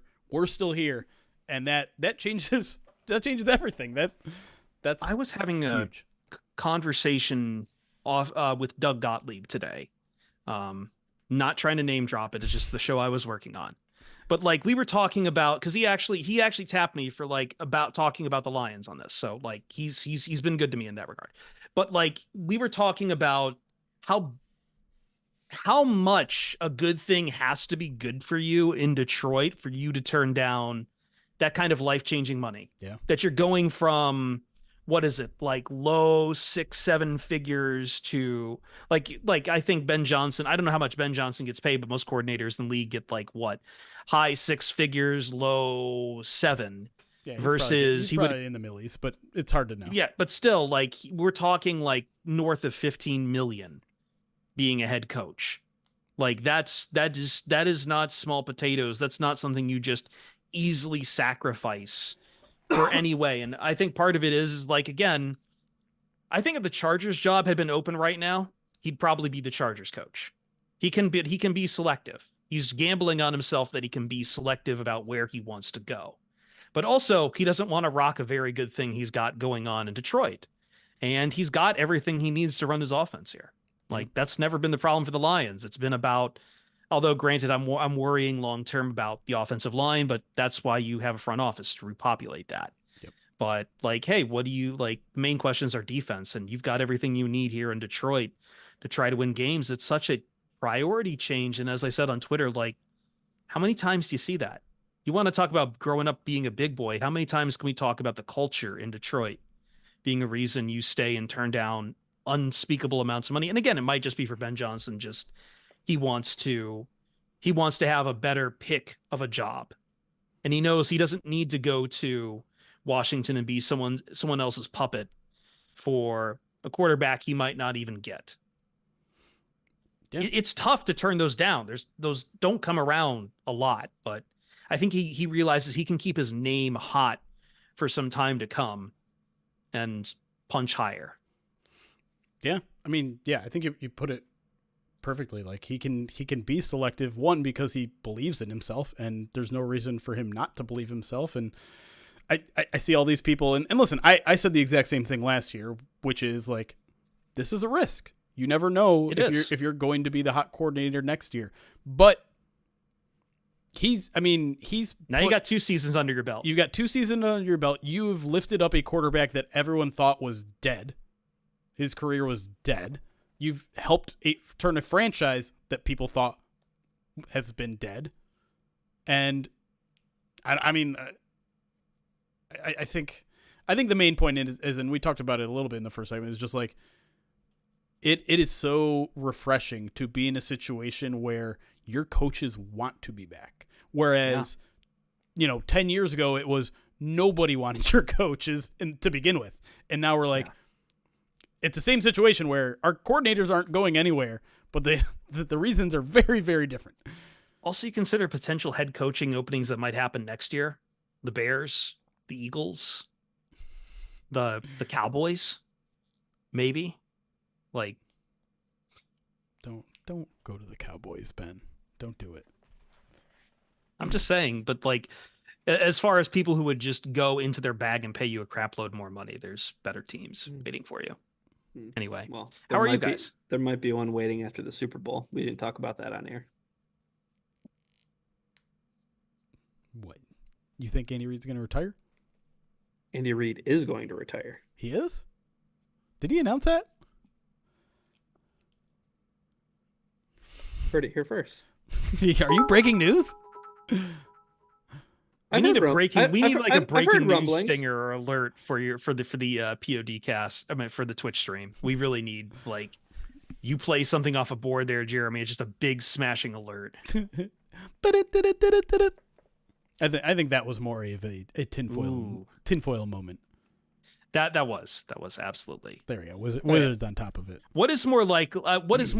Andy Reid will retire after the Super Bowl, or Taylor Swift will actually be able to pull off this flight from Tokyo to Las Vegas? I've not heard about this.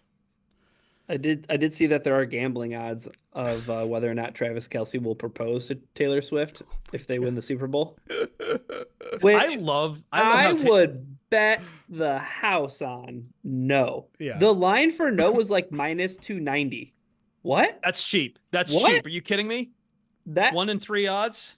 I feel like I could take that. I could take that to anybody and they would understand. Yeah, no. That's a great investment you're making, sir. I love how mad the Taylor Swift stuff makes everyone. I really genuinely do. Didn't it make you mad like a month ago? A little bit. But I also learned to live with it. Okay, all right. I hipstered. I respect that. I respect that. I changed my opinion. Guess what? We were all doing all kinds of dumb jokes when she first appeared on the scene for it. Yeah. But now I feel like now the shoe's on the other foot. Now it's funny watching people flip out so much about it to the point where someone's about to run their presidential candidacy platform being anti-Taylor Swift. Good fucking luck with that. But it's like, I mean, come on. Like, Eminem has been all over these Lions games, man. We don't say a mumbling thing about it. Spike Lee, how many years, Ryan? Spike Lee courtside for the Knicks? I don't know if that's the best example. A lot of people hate Spike Lee. But I'm just saying, like, this isn't new, right? Plus, Spike Lee is like getting involved, right? Like, he's yelling at players. Yeah, he's in that fucking Reggie Miller documentary. Yeah. Great documentary, by the way. So, real quick, though, about the Ben Johnson thing, and I think maybe something that was overlooked, but, I mean, Ben Johnson commented on it. Like, he didn't know Adam Peters, the new general manager in Washington. Mm-hmm. Like, he mentioned when, somebody asked about, his relation, like if he had a relationship, if he, whatever, he's like, I haven't had, I look forward to meeting him and getting to know him. I've heard good things, that sort of thing. Yeah. Yeah. So I don't know. I feel like that can't be understated either, because you're going from a situation in which you're totally comfortable. Like, I mean, Allen Park like the back of your hand. You've been there for so many years. You have Dan. You have a working Brad. Relationship you fucking love. Like, yeah, that matters. Like, to unpin all of that for a guy, like, you're going to make a decision in one meeting that, like, you're all in on this guy. Like, there's a lot of moving. This guy who has a family too. I mean, yeah, like, that's moving is not easy. Ask Josh McDaniels. One quote from yesterday, and there's another one from Ragnow, kind of like has stuck with me since I saw it. Since I and he said I'm going to butcher it a little bit, but basically the point he was making is, I didn't know head coaches could be this good until I met Dan Campbell. And like that is such a powerful statement and such a reminder of, again, the importance of culture. Like if you are in such a good work situation, I mean, listen, we all face decisions like this, right? Where like we are in a comfortable position, a comfortable job. We're very happy with where we're at professionally, or maybe it's a partner or whatever. And another opportunity comes. Maybe it's more money. Maybe it's a better location. Maybe it's there's something better about it. But you're in a position that you're already really happy with, and you have to decide: is this worth the extra $20,000 a year? Is this worth living in a better city? Is this worth whatever? Considering all the extra unknowns compared to what I have right now, which is a really good situation. He's getting paid a decent amount for an offensive coordinator. I would guess probably amongst the highest amount. And you're in a culture, you're in a place where your voice is respected. You know your system works. You're around players that you can work with. You have to make that decision of, am I willing to give all that up for one thing that is better and I don't know about everything else? I mean, it's still though, like that's a lot. It's still a lot to give up. Like we cannot downplay the money of being a head coach at all. Like that is, it is like, it's easy for us, I think, to sit here and say that, but like, man, if someone came around today and offered me 10 times what I'm making right now, like I'd be stupid not to take it. It's tough. It's a tough decision. I'm glad he's making the decision because it's benefiting us at the end of the day. But I'm just saying, like, you got to really have your head in a certain place, and I do think this is more of a gamble on himself that at some point he can pick and choose and dictate. I saw some rumor that maybe it was about, like, this was kind of in the cope that the Commanders were doing, that this was kind of like, oh, I don't like it. Oh, he was asking for too much. I'm like, I hope that might actually be true, because if that is true, then good. Because he knows how much he's worth on this market. He's the hottest name. And for the next coaching cycle, he will still be the hottest name in the coaching cycle. And he should command the top dollar. If he's going to leave, show me the money. 100 bits from Nick the Greek. Jeremy turned down a $250,000 a year offer to work at Woodward Sports. Okay. First of all, that's not as wrong as you think it is. It's not as much of a joke as you might think it is. We've talked about this before, yes. Yeah. I'll say this very briefly. I don't want to get too much into it, but Woodward Sports absolutely did reach out to me. I interviewed twice for them, and they wanted me. There was never any deal on the table. There was never a contract I didn't sign or anything. But I did have to think about it. It was, I don't know, 3 or 4 years ago. You were a subcontractor at the time for SB Nation. Right. Yeah. I was not you were like salaried us, you here. 1099s. Exactly. Yeah. And so there was Liam. I'm not. No, we're not. I'm not Ben Johnson. But like, it's a similar philosophy to that, where it was just like, I have a decision to make. I don't have the full support of SB Nation, but I'm in a position where I enjoy my job. I know we're doing really good work here at Pride of Detroit, or I could go with this new up and coming organization that they haven't figured out. They're kind of like where they are philosophically. They're still figuring out management. They're still filling out their entire roster. I'd have to start. Some would arguably say they're still figuring it out. Some might say that, and some would indeed say that. And I had a decision to make there, and I would say part of this is a flaw of me, is like I tend to stay in comfortable positions and not take risks. But in this instance, there were definitely some warning signs that said, I'm not sure it's going to work out. And so I didn't take it. Mm-hmm. And if you saw some of the leaked texts over the weekend, oh boy, I think I made the right call. If you saw some of the leaked texts from a year ago. Yep. You interacted with some of the people from. Yeah, I will say there are a lot of there are some really good people who have been put through the ringer there. Yes. Right. Yes. And have come out on the other side, and there are people that are definitely. I can't even say they're better for it because I don't even know what their experience was like there. Right. But I'm saying that I'm saying that there like wouldn't be a dollar amount that I would sell my soul to work there. But here, and this is why I have sympathy for people over there. Not at all leadership. Like I don't want to trash on the organization because I think most of the problem is at the very top, and some of the people that work there are fine and maybe even talented. But this is such a competitive market that if you have a stage, if you have a platform that feels so powerful and important, especially to people really young in the business, that you will jump at any opportunity you get to have 200 people watching you on YouTube, 300 people watching you on YouTube, getting, your face out there on social media, all that sort of stuff is so valuable. And we shouldn't put that sort of value on it unless it's good. But at the same time, it's so competitive that it is a. Go ahead. Sorry. No, I'm done. I was going to say, as someone who works that every day of his life, both here and with the other job, like it is in a lot of ways, you are acutely aware of the ways that you are being taken, your passion gets taken advantage of. But I think once you are in it, you are you want to feel always in your life that you're on a level of progress. Yeah. That one, because it's, you don't always know what you're getting into before you jump into a place like, say, Woodward. You don't know what the leadership is like. You just know it from the outside and you're just looking for your chance on it. Or maybe you just liked what you saw from the public side of it.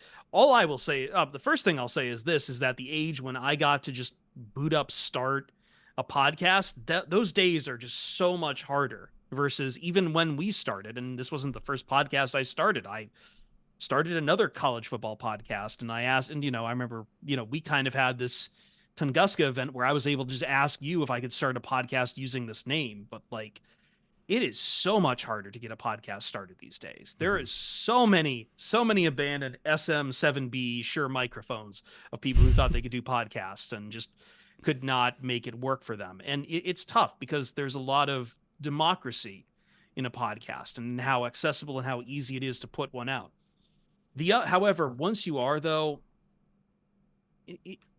let me just say, I get it because like, it's a bad situation and you're looking for a way out, but you want to have that progress and because these kind of businesses and sports are so incestuous would be a bad word, but it is a business where everyone talks to everyone else and you're so worried about ticking off the wrong person and shutting doors that you put up with a lot more bull than I think a lot of other businesses you would be comfortable putting up with the bull, both in terms of pay, in management's attitudes and decisions, in terms of working hours, in terms of panic hours, in terms of who your manager are, in terms of who you work with. You end up swallowing a lot. You end up gritting and baring your teeth at a lot. So like I bring this up mostly because I've seen a lot of people in the Woodward situation for people like, why do people work there? I mean, I still get why they work there. I do too. It's not like you can just walk out and get a job at ESPN. That if it was that easy, we would all have done it, but we don't, because there isn't that. Like, you are just, once you get your fingers on a rung somewhere in the ladder, it's really hard to admit that it's a bad rung and you should let go, because there's always this feeling that once you let go, you're not getting back on the ladder. Yep. And I've been dealing with that a lot myself personally, and this is coming from a very personal place, not from anything here with you guys, but like, but sadly, that's the state of sports media. Because like, yes, I certainly went through it. Like, I was running the site for 6-7 years, treating it like a full-time job, while very much not getting paid as a full-time job. All of our staff works way more than they're compensated. Way more. Every single one of them. It's tough because I think Chris put it perfectly. Like, people are taking advantage of our passions left and right. And you have you're afraid you can't stand up to those people. You can't. It would be very easy to say you would, but you know how many doors will slam shut if you do. It's not a meritocracy. It's not. It's a sauna. And how long can you sweat? And I don't want this to sound like woe is us at all, because a bunch of other people have it just as hard in other professions, and there's abuse and underpayment in other professions, as Ryan is got a shit-eating grin on his face, and deservedly so, because he's a goddamn teacher who goes through the ringer and doesn't get paid enough. I think part of the reason why I'm a teacher, so I can complain. Yeah. But it's just, I hate seeing what I'm seeing at Woodward. Like, I hate that for all those people there. Like, I know we teased them years ago for some of their sports take, for them being hot takey or whatever it is, but like, if that's what they wanted to be, that's fine. Like, there's a market for that. It's not for me, but I understand that's a business model that can succeed.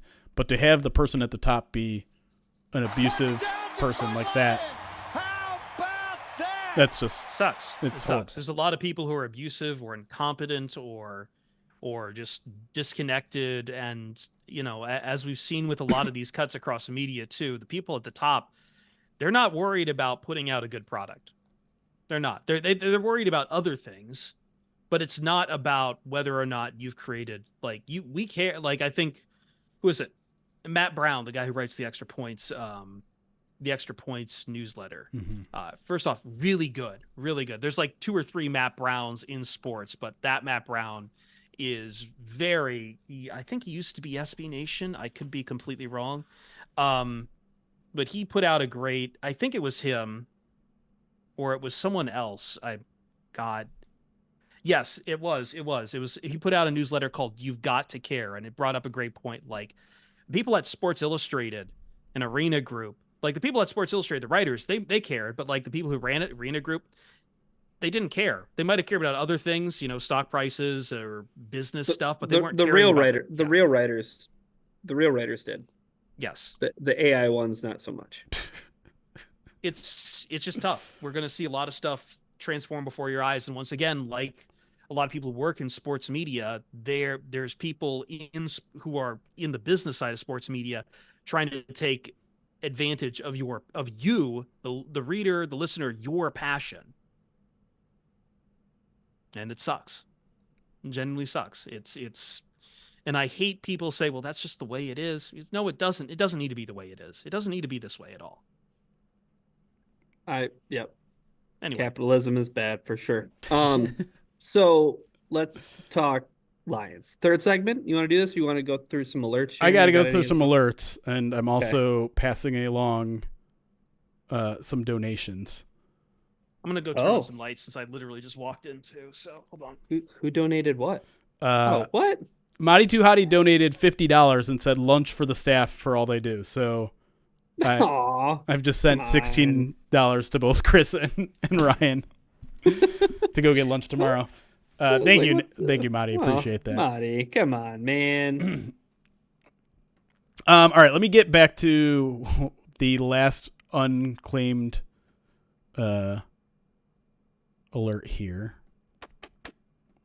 Okay, there we go. G Money, thank you for the 11-month subscribe to the channel. Appreciate you. Joshua Mercer, 100 bits, says, I will be rooting for Mahomes to snatch souls of 49ers fans and players. I'd yell at an entire section not to put their hands on me or other Lions fans. Cheer, yell, rub my nose in it if you feel the need. Do not slap people on shoulders, nudge people to force them to watch you cheer. I had to tell them I can bring my children to Santa Clara to host a class on keeping your hands to yourself, because apparently you missed all of that class in kindergarten. I'm sorry you had to go.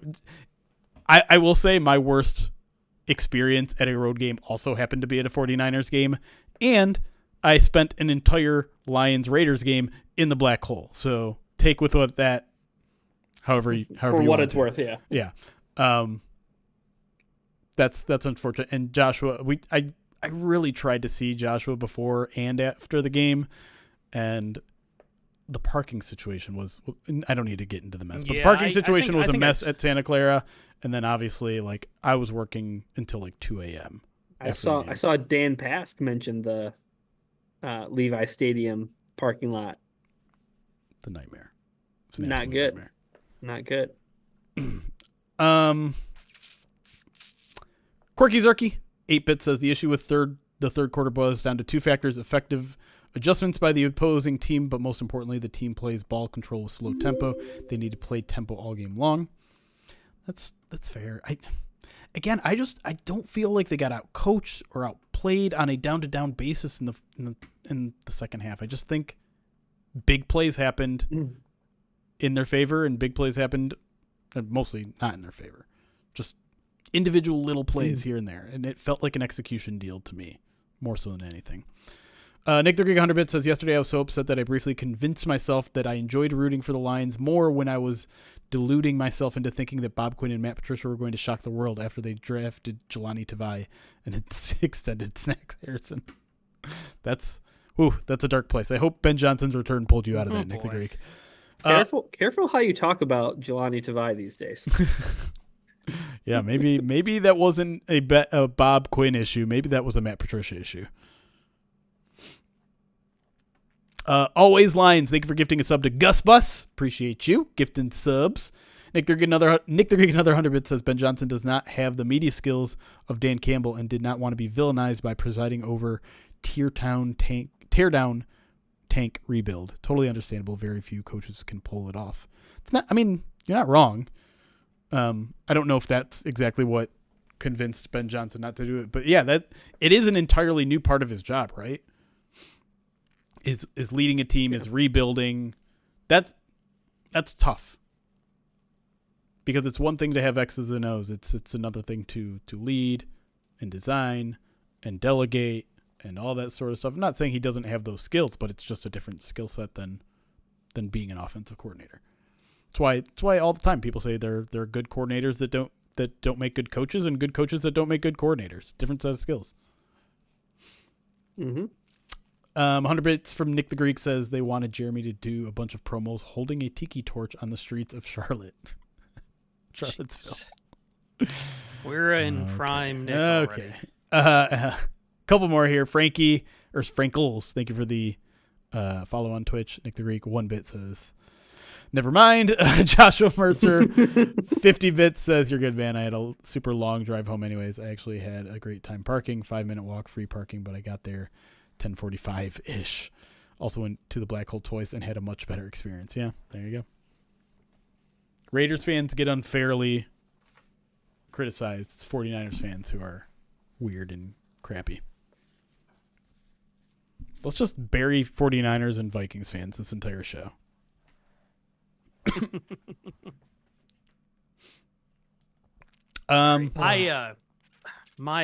The check engine light on my car came on, and because I have decided not to put any more money into this thing, I have been I am taking solicitations from chat right now because I'm trying to figure out what to replace it with. So isn't that a fairly new car? No, it's over. It's got 87,000 on it. Okay, I just haven't. It hasn't been well taken care of. How much does the Honda have, Ryan? It's almost time for an oil change. 240 or something? No, it's just over 175. Oh, okay. I have a 2012 BMW X3 that was not of my decision to take. The big part is that to do the repairs, it is a European. It's missing its passenger side window. And there is steam, a lot of steam and exhaust coming from underneath the hood. So I have enough money saved up. I just would like to get into something smaller and a little more economical. European when you're in the bathroom. Yeah, I did look at the RAV4s, but I don't know, the Subaru thing kind of looked interesting. I looked at Chevy for a bit, and then everyone talked me out. Everyone, and I know I'm in danger saying this on a Detroit sports stream. That's what I was about to say. We're talking foreign cars. Every last friend talked me out of Chevrolet Eclipse. Every last person talked me out of the Chevy Eclipse.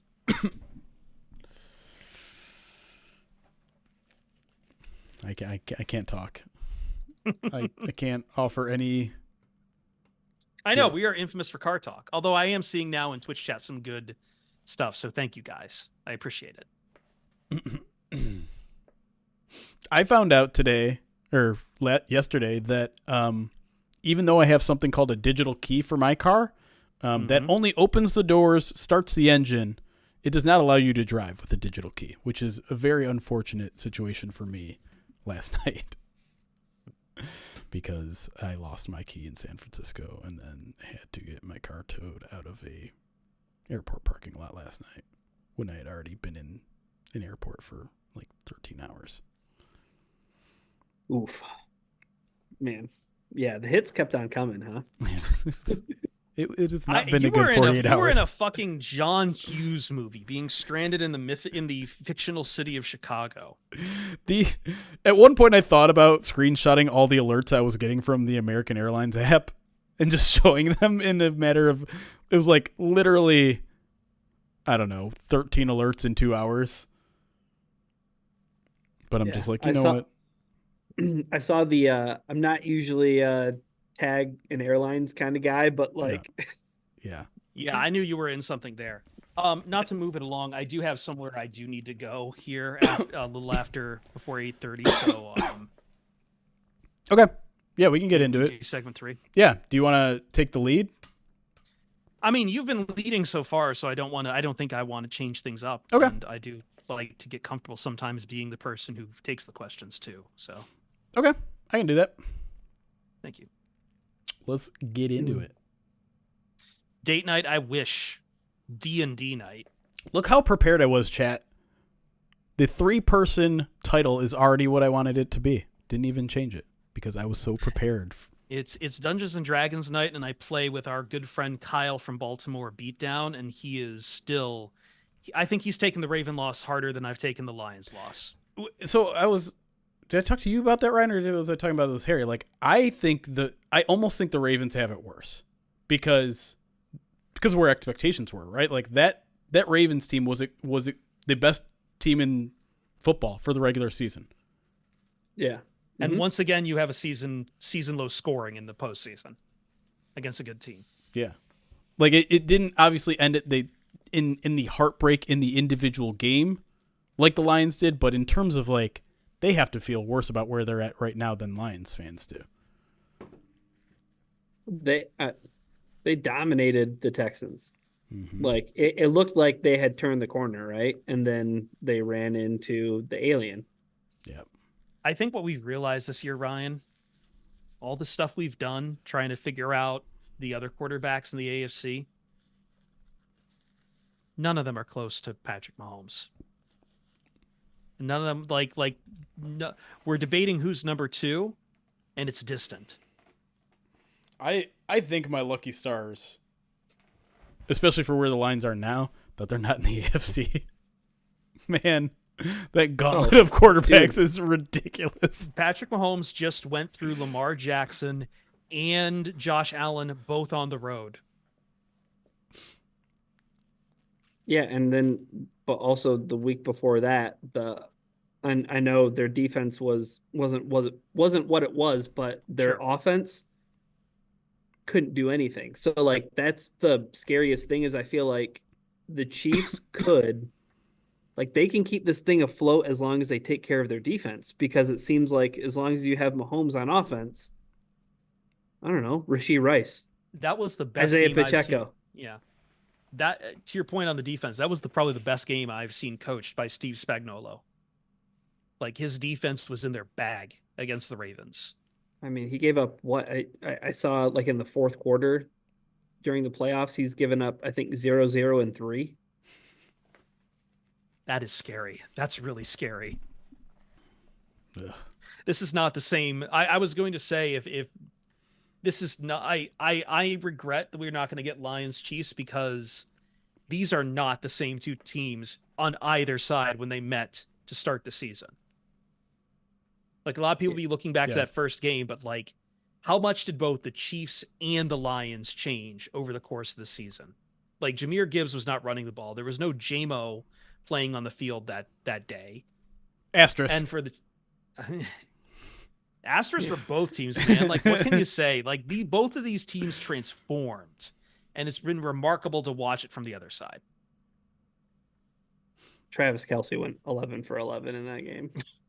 That's crazy. That he threw it 11 times. Balls. I really didn't watch that game. Balls to pass to Marquez Valdez-Scantling. The balls. All right. I'm ready. That pass, I said it at the time because I did see that one. That pass really reminded me of the Matthew Stafford pass that sent them to the Super Bowl. Mm-hmm. Where it was just like a deep bomb that sealed the game to when you didn't expect a deep bomb. Like they just both teams, I think, just needed a couple more yards or, one more first down for the Chiefs. They go deep. I think the Chiefs are going to whip the shit out of the 49ers. I haven't thought about the 49ers have been incredibly lucky. I'll be honest, in the past 48 hours, I'm like, I'm not going to watch a Super Bowl. I don't care. Yeah, I know. So many people have said that. They're lying through their teeth. I realize right now that is a bald-faced lie. I am absolutely going to watch it.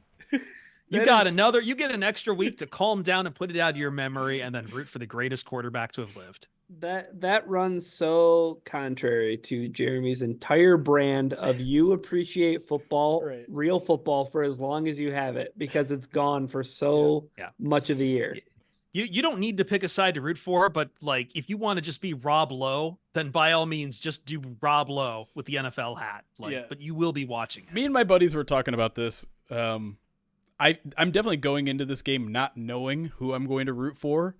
But whenever I'm watching a football game where I don't have a rooting interest, I feel like one just develops. Like I don't know what it's going to be when I'm watching a game, but something is going to take over during the game, and I'm going to be rooting one side or the other. I'm right there with you. There's definitely been games where that's happened, where it's like I see the narrative forming, and it's like I want to root for that guy. Yeah.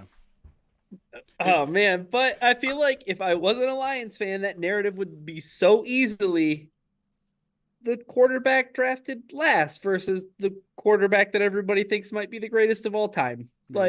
And yet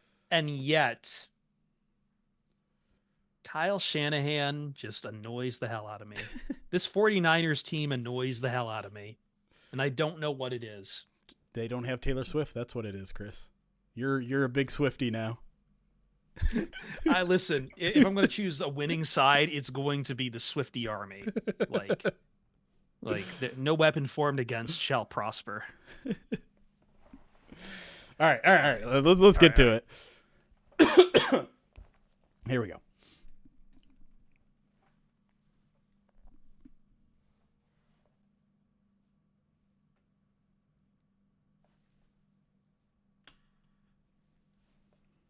And we are back here to close things out on the PODcast post NFC Championship edition. And guess who's joined us? You probably couldn't guess because I said who it would be at the end of the last segment, but you won't believe it. You won't believe it. Hey, how's it going, Chris? Hi. I'm recovering. Yeah. I'm still recovering a bit. I feel like I blew something out myself. I did therapy for everyone on Sunday, and now I needed some therapy for myself. There you go. Unfortunately, it's also come with my car being on the fritz too. So, but hey, we're here to talk Lions, not car talk. True. We could go a full segment, you and I both on car talk, but we're not going to. Instead, we're going to look into the future. The future, Conan? Yes, that's right. We're going all the way to the year 2024. I want to start with I want to get from both of you what you think is the most, the biggest decision that the Lions face this offseason. Maybe the most pivotal moments before we get to the 2024 season. I think obviously one of those dominoes has already fallen with Ben Johnson returning. You don't have to decide on a new offensive coordinator, thankfully. But what are some other, huge decisions facing this team that's going to impact whether they are going to be able to get back to where they were this year? Well, we still need to figure out what's going to happen with Aaron Glenn. True. I know some Lions fans would like to see him leave, but as we have charted throughout here, his defense was a big reason for how they were able to hold on late in so many games near the end of the season and in these playoffs. Now, there's so many questions on the defense to begin with. You have to worry. You have to want, Cam Sutton isn't going anywhere, but you have to wonder what kind of help they put around him at this point. I need to think on it a little bit more as far as other things that aren't like draft or free agent related. Ryan, do you think it's the biggest thing is the Jared Goff extension? Do you see it getting done this offseason? I think it's almost 50-50, but it does feel like the Lions have hit a point where they're comfortable with Jared Goff. It's just going to be, the comfort's going to be more a question about the number, right? I think the number matters a lot. And, on Monday when locker room cleanout was happening, Goff was asked about how important it would be for him to get a market level deal this offseason. And Goff said, I don't know. It's just how the league goes. If it happens, it happens. If it doesn't, it doesn't. But I think I've loved every second of my time here and would love more. Again, I'll echo what I just said. I love Dan Campbell. I love the coaches. I love the players here, my teammates. Yeah, it would be great, but it's not up to me. Which is a weird way to end that thought, because a lot of that feels like canned. I love everybody here. It's all great. Coaching staff's awesome. I love Dan Campbell. I love Ben Johnson, who, 24 hours later, back in the fold, right? Yep. It would be great, but it's not up to me. Very much feels like it's in the Lions' court. And this is a guy who just this past offseason saw the team draft a quarterback in the 3rd round. And I'm not saying don't connect dots, don't assume that the Lions are entertaining that idea, because for as somebody who is as big of a Jared Goff skeptic as you can find, the guy was not the reason the Detroit Lions lost the NFC Championship game or couldn't make it to the Super Bowl. I would go as far as to say, like, even if Ben Johnson had been back, I would still be comfortable with this, with thinking about Ben Johnson as Jared Goff as the Lions quarterback. Like, we've seen him make the throws he needs to make. We've seen him step up in the big moments in these games, and I don't think we've given him enough credit in that regard. And I was wrong. I've been wrong. I've been critical about him for a very long time, and even late in the 49ers game, even in a loss, he was still delivering darts. Like, I don't want to see him on the move, to be sure, but you have all the pieces here in Detroit to make Jared Goff successful for you. Like, I don't see why that would particularly change. It is just a matter of the money at this point, because I think everyone's worry is, how are you going to pay Jared Goff plus Amon-Ra St. Brown plus offensive linemen plus. And I know, Jeremy, I know there is a coming refrain from some people that the salary cap isn't real, but there are some teams to which the salary cap is very much so real, and I just don't think we can just outwardly ignore that and just say, yeah, just give him $50 million. Who cares? Yeah, I mean, they're gonna pay Jared Goff. Like, I'm almost certain a deal's gonna get done, and whatever Jared Goff meant by that, whether it's in the Lions court or maybe he's talking about his agent, like, I'm pretty sure he's talking about his agent if I was gonna guess. But yeah. Maybe either way, You can tell by the way Jared Goff looks at Dan Campbell, and you can tell by the way Dan Campbell looks at Jared Goff, that those two don't want any sort of divorce. They're going to get something done probably this offseason, and I would guess it's probably around $50 million a year. And I see someone in the chat, I'm not trying to single them out, but because I think it's a popular thought, which is only the Lions would pay Jared Goff that much. No other team would pay that much for Jared Goff. And I would answer, you're probably right, but it doesn't matter. Because, but also you're wrong, because the Rams did.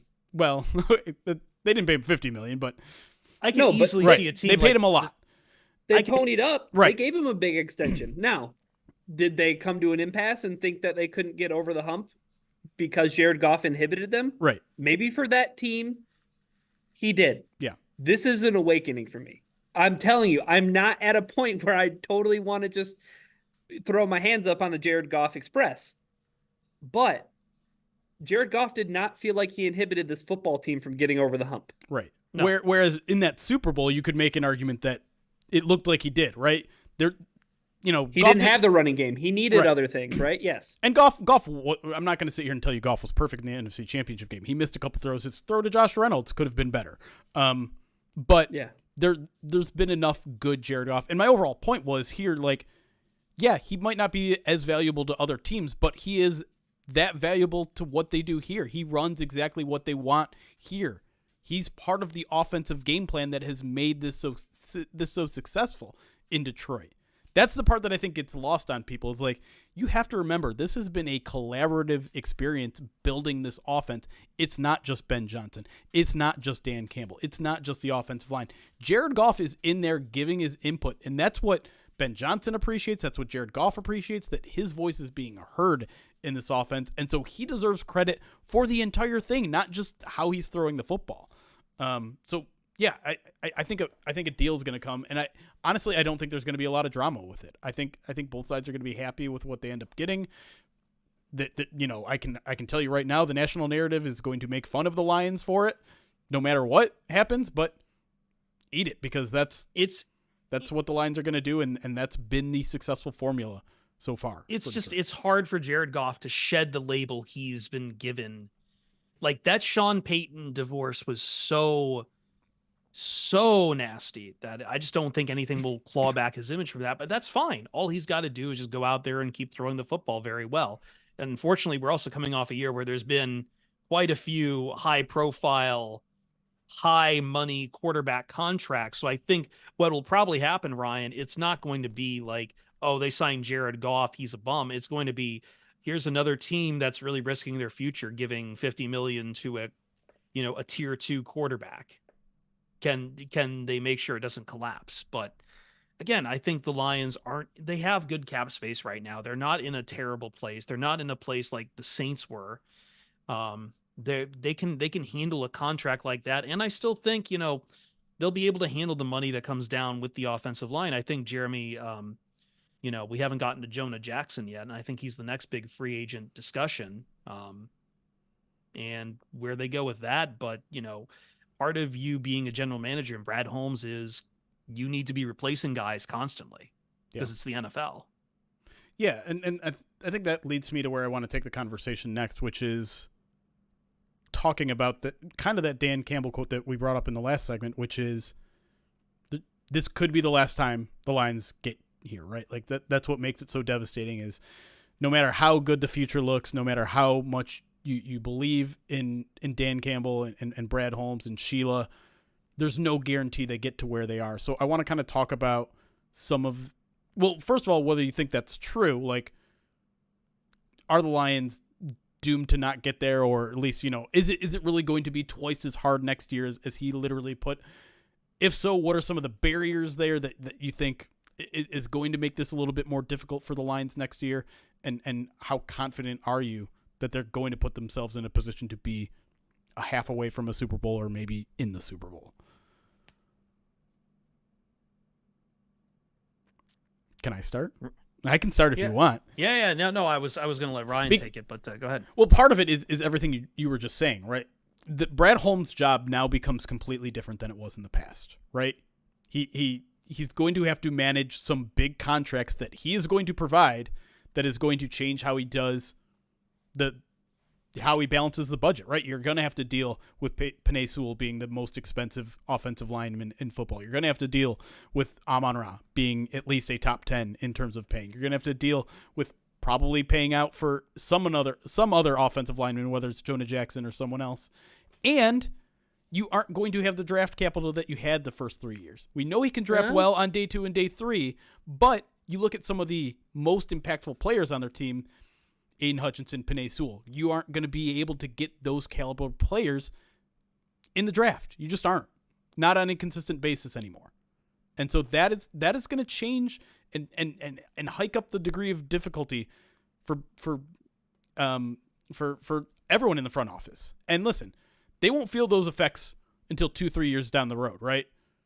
Because they still have their young core. A lot of these young players are still going to be rookie salaries. They're going to be fine next year and maybe even the year after that. But after that, you're going to have to deal with not being able to get Aiden Hutchinson's every draft. You're going to have to deal with not getting the best offensive lineman in football every draft. And that's going to make it hard. It is going to make it hard. Here's some, I guess I'm taking the opportunity to be Eric right now. Another name that people maybe flew under the radar for some people, Mike Disner doesn't go to Carolina. True. Like Mike Disner is one of the most valuable resources that the Detroit Lions have in their front office. As the Lions approach, a point in which they do have to make all those extensions and start paying out big money, it's important and valuable to have him on staff. I do think, though, that having 4 picks in the top 100, like that was something that helped me pull. It helped pull me out of this 49ers funk a little bit because, again, Brad Holmes has a track record of being aggressive too in the draft. And I think that 4 picks in the top 100 allows you to be aggressive, and it allows you to maybe move up and get the guy you feel like is another building block. If you want to get up in that area of, if you want to make a move to get into a range where you can take a guy like a Penei Sewell, or you can take a guy, maybe not Aiden Hutchins, not moving up in the top 3. Okay. But I'm talking about if you want to get spicy and you have a prospect that you love, that you think flips the defense on its head. Okay. Like you can do that. That's what Brad Holmes can do now. Now it's a much more difficult tightrope to walk. We saw what happened to the Rams when they started saying F them picks. The lights went out. They had trouble paying the bills. Okay. But eventually they got back to the NFC playoffs. Okay. Yeah. So I'm just saying, cause for concern. I think that there's also a reason for optimism for some of the things that Jeremy said. I don't disagree with what he said, but there are reasons for optimism. And I also think at this point you've earned Brad Holmes has earned the trust on. Look, everyone's going to mock a cornerback to the Detroit Lions at 20. Is it 28 or 29? 29, excuse me. Everyone's going to mock a cornerback. And listen, I'm from Toledo. I hope it's Quinion Mitchell's. I like that kid. He had a fantastic first day here with the Senior Bowl. But I think Brad Holmes has shown you that you just have to trust him a little bit when he goes completely off script on who he decides to draft, because he's drafting for talent. And if you're trying to build an organization where you are going to have to sometimes replace parts, regardless of where that is, and sometimes have to cut a guy instead of, paying him at the end of the day, then you have to accept that sometimes you're just going to what's your position of need? I need them all. Jeremy. He wants good players. That's, and it's hard to argue against that. Maybe that strategy changes a little bit, but I'm with you. Like everyone who's just penciling in corner as pick 29, like you got to realize if there's a better player at a different position, Brad Holmes is going to take that guy. Yeah, it's his MO. I think people have realized that by now. I know we have the theory that it was Devin Witherspoon was taken off the board and that sent them spiraling in other directions, but this is the reality. And it's much more of a reality when you're picking at 29 too, where it's like, okay, well, now there's going to be a lot of guys who you're in love with who are going to be off the board. And again, to Ryan's point, assuming they are still there at 29 when they do pick.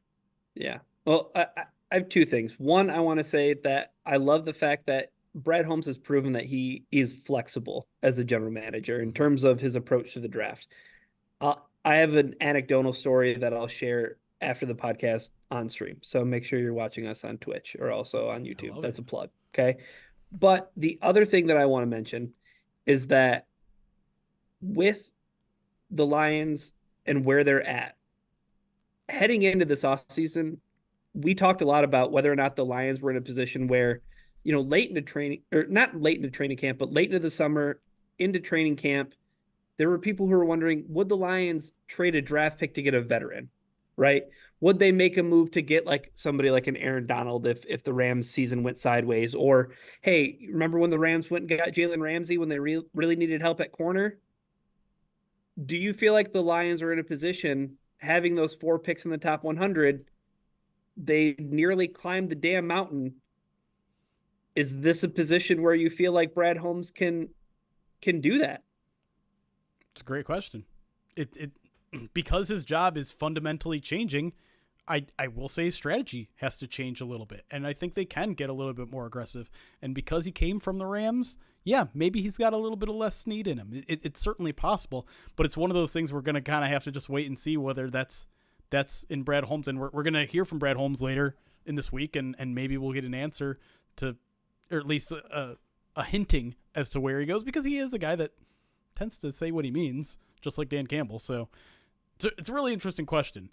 I want to throw another thing at you, and this is turning into a dry my wet blanket segment, because I think another hurdle that the Lions are facing in 2024 is the situation around them is going to get harder. The NFC North is looked much better in the second half of the season than it did in the first half of the season. The Lions are going to have to face a first place schedule for the first time in 31 years. Like when Dan Campbell says the road is going to be 2 times tough, I think these are the kind of things he's talking about. Is that the Packers are going to be a force. Is that the Bears are going to have a ton of offseason resources, and also was playing pretty damn good. That defense was legit in the last half of the season. So do you buy that? Do you buy like that's one of the things that could cause 2024 to not be as good as 2023? Maybe, but I let me put it this way. If you were asking me to measure the first place schedule versus my concern for the first place schedule versus my concern for the NFC North, it is squarely the NFC North above that. First place schedule looks tough on paper. We see it every year, Jeremy. Worst goes to first, Sure. First goes to worst. Like, there's enough volatility. Like, I haven't looked at the schedule deeply, so I can't tell you and make assumptions on like who's going to drop completely off the radar, or even if they will. And ultimately, we're just spitballing at the end of the day for that. Looking at the NFC North itself, I still don't, and I know it feels like the logical reason that the Bears would take a quarterback, but they would still need some time to develop that guy, and I don't know if it's the right pick, and they might even keep Justin Fields. I don't know what the Bears will do. I have no fear of the Vikings, and Vikings fans can suck my my dice. I'm about to play Dungeons and Dragons. And the Packers, I'm sure they're feeling good right now, but I think we can kind of say the Packers maybe overachieved a little bit this year in regards to where their defense was going. But that said, it's going to be a tougher division. You are no longer being hunted. You are no longer the hunter. You're being hunted. Everyone saw what you did last year, and you saw even this year what happens when they bring their A game to you every game. It'll be tough. But I think ultimately on paper, I still like the Lions to try to take the division again. And if not, like if the NFC North is competitive to the point where the Lions have lost the division, they will still be in a contention for a wild card on it. Like it's going to be a harder road, and maybe they miss the playoffs the next year of it, but we're looking long term on this. And this coaching staff, this front office is committed to a long term, but I also think they'll be back here. I know Dan Campbell has said what he said, but joining you guys, I disagree on that. Like it's feasible, it's possible, it can be done. Like they showed you how it can be done and how well they played in all these games. All you need to do is keep adapting, building on the defense, and man, watch out. Ryan, any thoughts on the tougher road ahead? I'm looking at the NFC right now, and who are the quarterbacks that are definitively better than Jared Goff? Who are the quarterbacks that are definitively better than Jared Goff? I mean, there's Matthew Stafford. Saw half of a really good season from Jordan Love. Do you believe in Dak Prescott? Do you believe in Kirk Cousins? Coming back from an Achilles injury. Is he even going to be in Minnesota? I'm just saying it. Jalen Hurts. You want to make the argument? I don't know. Like Jeremy said earlier, thank God the Lions don't play in the AFC because there's a quarterback gauntlet that only apparently Patrick Mahomes and the Kansas City Chiefs can overcome. You got to take care of your division, and I think that the NFC North though is going to be a buzzsaw next year. I really do. Like I think that it's not something where heading into last season, I felt like a sweep was on the table. I felt like there was a chance that the Lions could run the table in the NFC North. Now, they did against the NFC South, right? Yep. took care of business there. It's too bad that they just geographically couldn't, move from the NFC Central with the Bucs. But the NFC North does seem like it's really challenging. I do think, though, at the bare minimum, this is a wild card football team. At the bare minimum, going into next season, this is a wild card football team. They're a playoff team in the NFC. No less than 6 seed. As they are now. Yeah. That just was 30 minutes from making it to the Super Bowl. The team as constructed. And yes, you have questions about Jonah and Graham and the interior of the offensive line. Defense is a huge question mark, right? Like, for the second offseason in a row, Brad Holmes is going to have to completely overhaul the secondary when it comes to cornerback. Kendall Vildor started in an NFC Championship game and joined the team week 15. Something like that. It was when Aleem McNeil went on IR. Right. Okay. Yeah. Like, I mean, there are a lot of moving pieces on the defense, I think. Yeah. But as this team is right now, with Ben Johnson back in tow, and Jeremy and I agreed on this in the first segment, Chris, the offseason already starts at an A because Ben Johnson was retained. I think, you know what? I think it's going to be a big deal if they are able to retain Aaron Glenn too. I know he doesn't have the same kind of offers on the table, but if Washington decides to take it, I will consider that a blow. I know not a lot of Lions fans. Yeah, we talked about this. Yeah, he definitely is. Like, especially in a league where not every team has CB1s anymore. Like, it's very easy for us to sit here and say the Lions need a corner, but that generation of guys like Richard Sherman just doesn't exist anymore. Like, CB play across the board is down. There's only a few guys like that. I'd love to say you could get a shutdown corner easy, but the Lions are playing the defense that you play when you don't have that, which is rushing the hell out of the passer. I think they do need to improve on that a little bit because it'd be nice to have more than one person that can do it. It would be, and it's why I'm not taking an edge off the table for Lions in the first round either. Like, it's there, and I know people are trying to wish cast Max Crosby, and I don't see that happening. But no. But anyway, the last thing I want to do, and this is where I flip from a wet blanket to a warm one.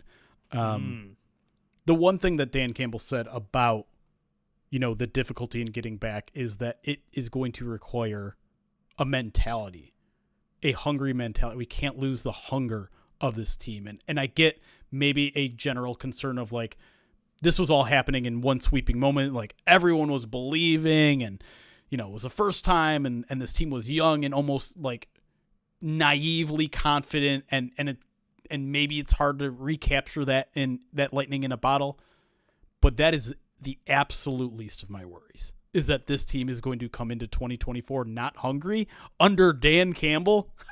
No. After that game, too? Yeah, right. After that game, that is like where fuel to the fire. Absolute fuel to the fire. You heard it from the players. They're pissed off. They thought this was a Super Bowl or bust year. They are going to take that pain of watching the confetti fall at Santa Clara and use that as fuel. And with Dan Campbell leading this team, they're going to get up for every single game. They are going to act like every game is the damn Super Bowl, and they're going to give it their all for 60 minutes, even if it only looks like they're giving it for a half. That is the very least of my worries, and maybe the source of my biggest confidence that this team is going to continue to soar, because we know they got the right people in place. We know they have the right players in the locker room that are not going to sit on their laurels and just assume they're going to get back. They are going to put in the work this offseason. They are going to put in the work during the season. They are going to arrive on game day ready to knock the doors off. And so that to me is probably my biggest source of like, this team isn't going anywhere.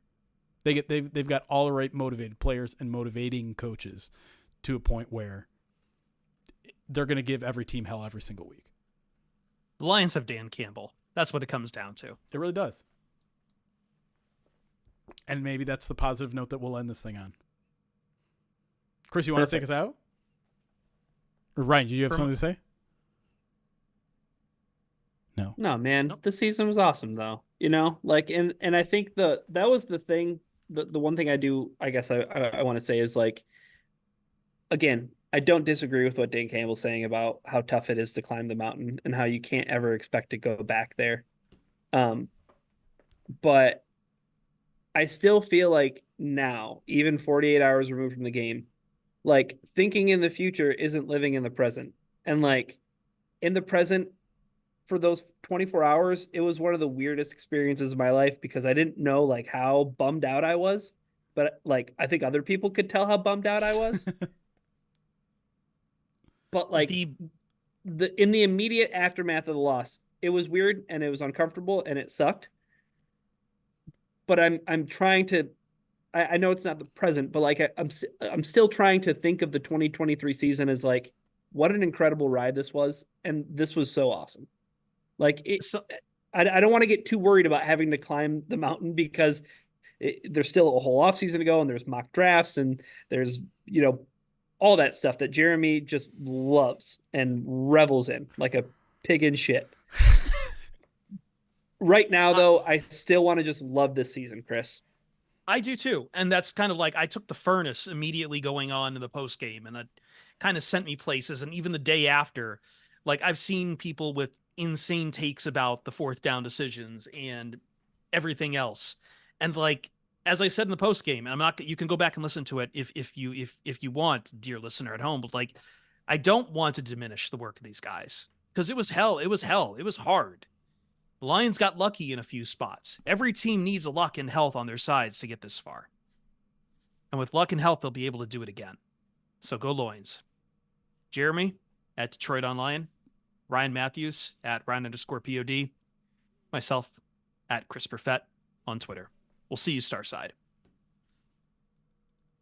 Recording stopped. All right. I do have to bounce right now. Thank you very much for letting me jump in for the last one there, Jeremy. No problem at all. Yeah, just send me the full recording, and I'll get it up tonight. Perfect. All right. Thanks, Chris. Bye, guys. Bye, buddy. I got to figure out a car, too. Oh, man, I nailed that transition again, except we're in the wrong spots now. There we go. Alstead, absolutely not. I will not make a mock draft redemption in Twitch. That is never going to happen. That is a pure Chris Perfett stream one. Not going to do it. Sorry. I was listening to something. What'd you say? Someone asked if we could put a channel point redemption to do a mock draft, and I strictly told them no. Yeah, that seems fair. That seems on brand. That seems like exactly the response that you would get from Jeremy for asking that question. John from Twitter says, after this news, feeling about 80% recovery from Sunday. Yeah, I think that's fair. And listen, like, I do think there are some fans that are a little bit too eager to turn the page or be like, nah, we're fine in the long term. Who cares? Like, no, you should be mad about this a little bit. Maybe not mad, but you should feel sad about it. Because to me, there's not. This is why I think Dan Campbell gets a lot of gruff. Is like there's just like an inclination to want to point at one thing and be like, this is why we lost the game. You're at fault. I'm mad at you. I don't feel like there is that single person or thing or whatever. If you want to make it Josh Reynolds, if you want to make it Dan Campbell, fine. But it was a series of collective unfortunate situations. And to me, it's just sad. It's just sad that this team was so close to getting to where they were and didn't make it. And I just can't turn that page and just be like, oh, well, this team's great. They're going to be fine. They are going to be fine, but that doesn't mean they're going to be in the Super Bowl. That doesn't mean they're going to be right freaking there. Yeah. Well, through 38 minutes, they deserved it. Yeah. Yeah. Yep. Yeah, goddamn 22 minutes. Yeah. Unfortunate. But so the thing that I teased on the podcast, yes, talking about flexibility, there was just a funny draft story that I heard. So it was actually the draft that I think you were in town for, Jeremy, when you still lived in California. Mm-hmm. So that would have been the Frank draft. So that would have been 2018, right? Uh-huh. I think I'm remembering that correctly. I believe you. Okay. As long as you believe me, that's all that matters. Yes, that was the Frank draft. Okay. So, this just goes back to like having confidence in the GM to be flexible, right? So in that draft, if you recall, the Jets moved all the way up to 3 because they wanted a quarterback and they wanted, Sam Darnold or Baker Mayfield or whoever they could get, right? So they move heaven and earth way before the draft to move up to 3. And the Jets were so confident that the Giants were going to take Saquon Barkley second overall that like they didn't care about who got taken first because they're like, well, we're going to get either one of Baker or Sam. And we love both those quarterbacks. So we're going to be cool with it anyway. But a lot of people thought Sam was going to be the first pick to Cleveland. And then Baker was a shock. Like people were pretty shocked, like on the day of that Baker just, okay, he's the guy for Cleveland. Yeah. And this story that I saw was that was what scared the Jets like on draft day was finding out that Cleveland preferred Baker because they said, well, if Baker's going to go first, then like, are you worried that there's another team that could trade up? And like the people from the Jets were like, yeah, we were scared as hell that John Elway was going to move heaven and earth to get up to number 2 to take Sam Darnold. And then they would be stuck having to take Josh Rosen. Mm-hmm. Right. And they said they didn't want to take a project. So they weren't interested in Josh Allen. But so they were like, but we were so sure that the Giants were going to take Saquon Barkley. The only thing that we were worried about was the team moving up. Apparently, John Elway and the Broncos did call the Giants and offered everything. They offered, I guess, first round picks galore. Like they offered everything. And the Giants were just like, no, we want Saquon Barkley. So imagine having a general manager who is so dead set on taking a running back at number 2 overall that they would not even entertain the thought of exactly what Brad Holmes did to move back to, load up, get ammo, move back and take a running back, right? Like, not everybody has that luxury. Yeah. And like, I'm right there. I don't disagree with Dan Campbell. I don't disagree that it's like, it's so freaking hard to climb the mountain and you only make it to the Super Bowl. Maybe never. Right? Yeah. But they sure do have a lot of good indicators that this isn't the last time they're going to be playing meaningful football games this late in January. And listen, I'll get there because I am confident in everyone in every important position in this team right now.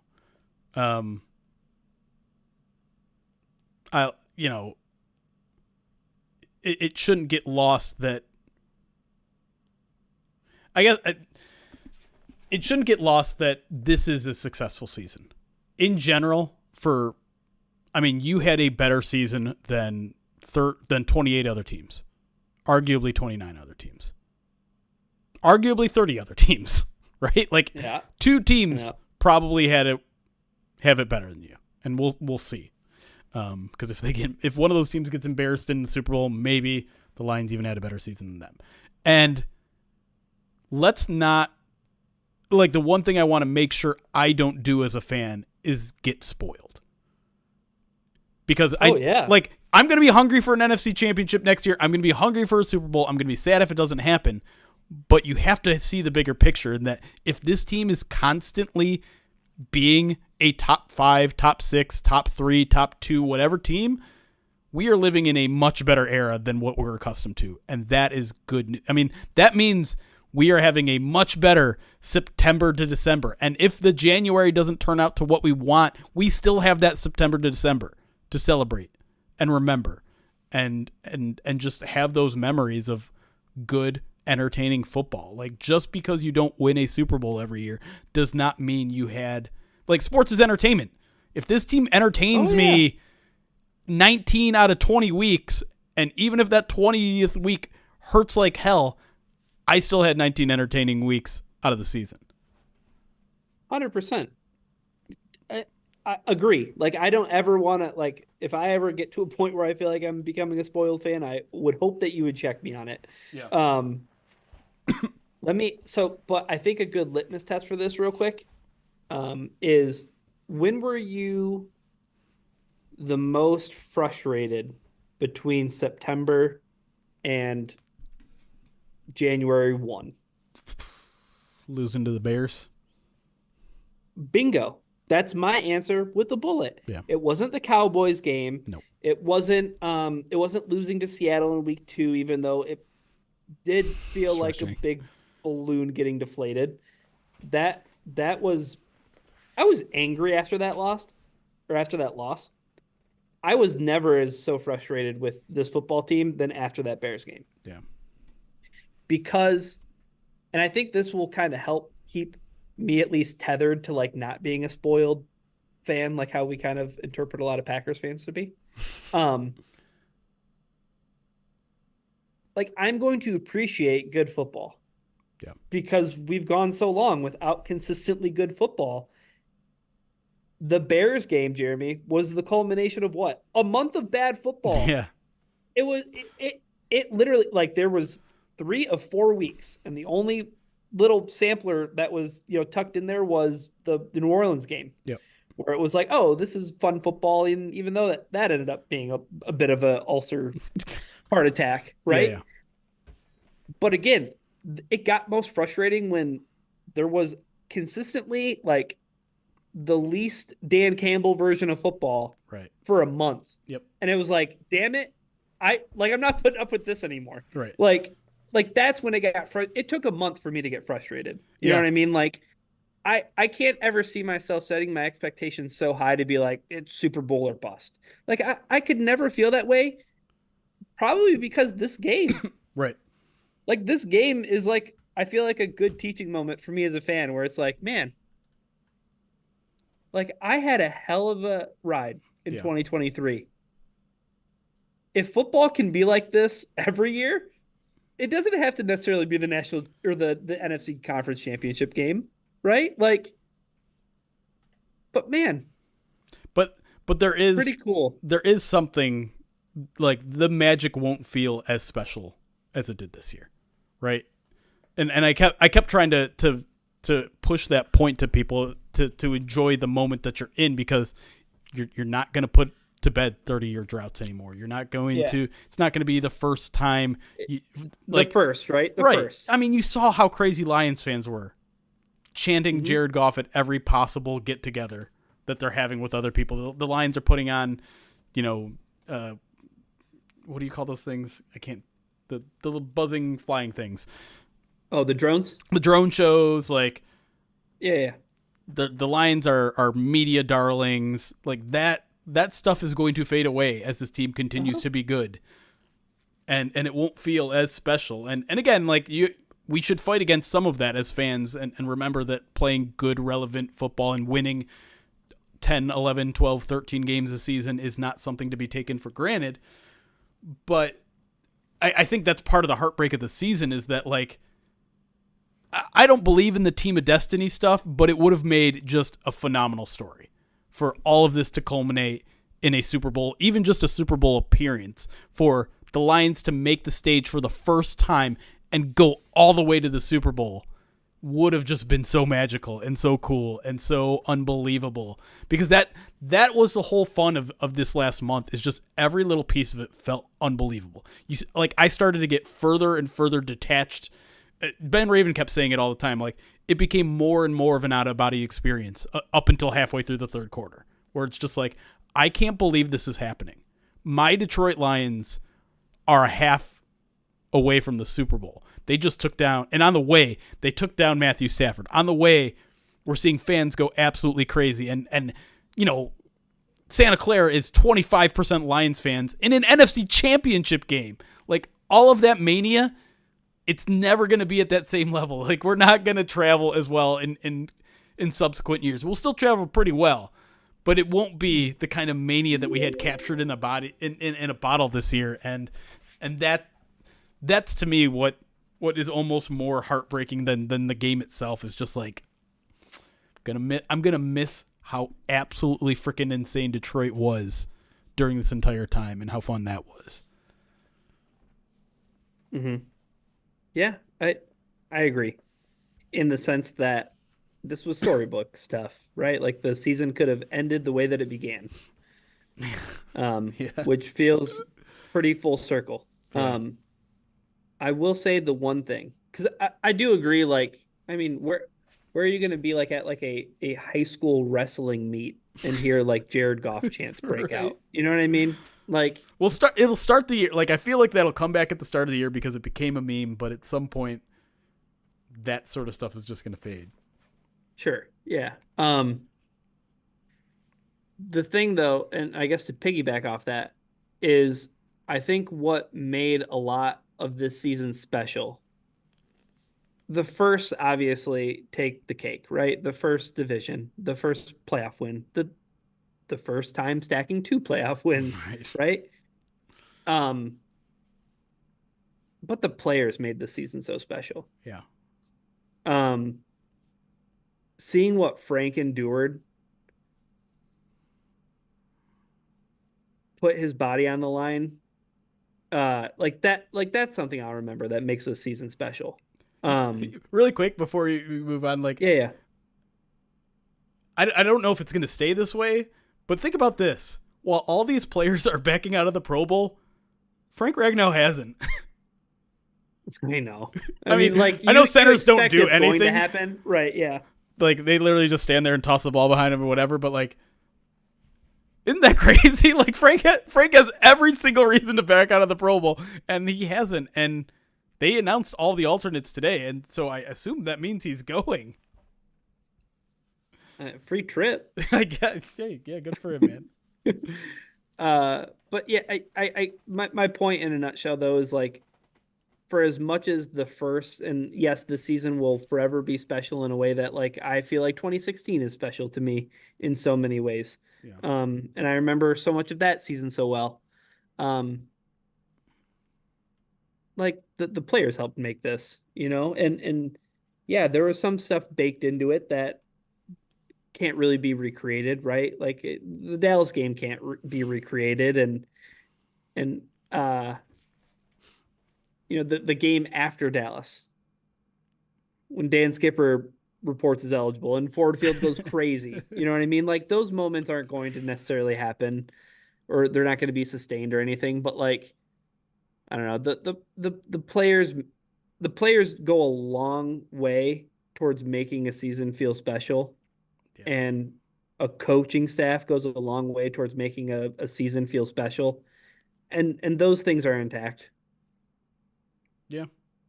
So, like, there could be more special football. It'll be different though. Yeah. You know, like it'll be special different. Yeah.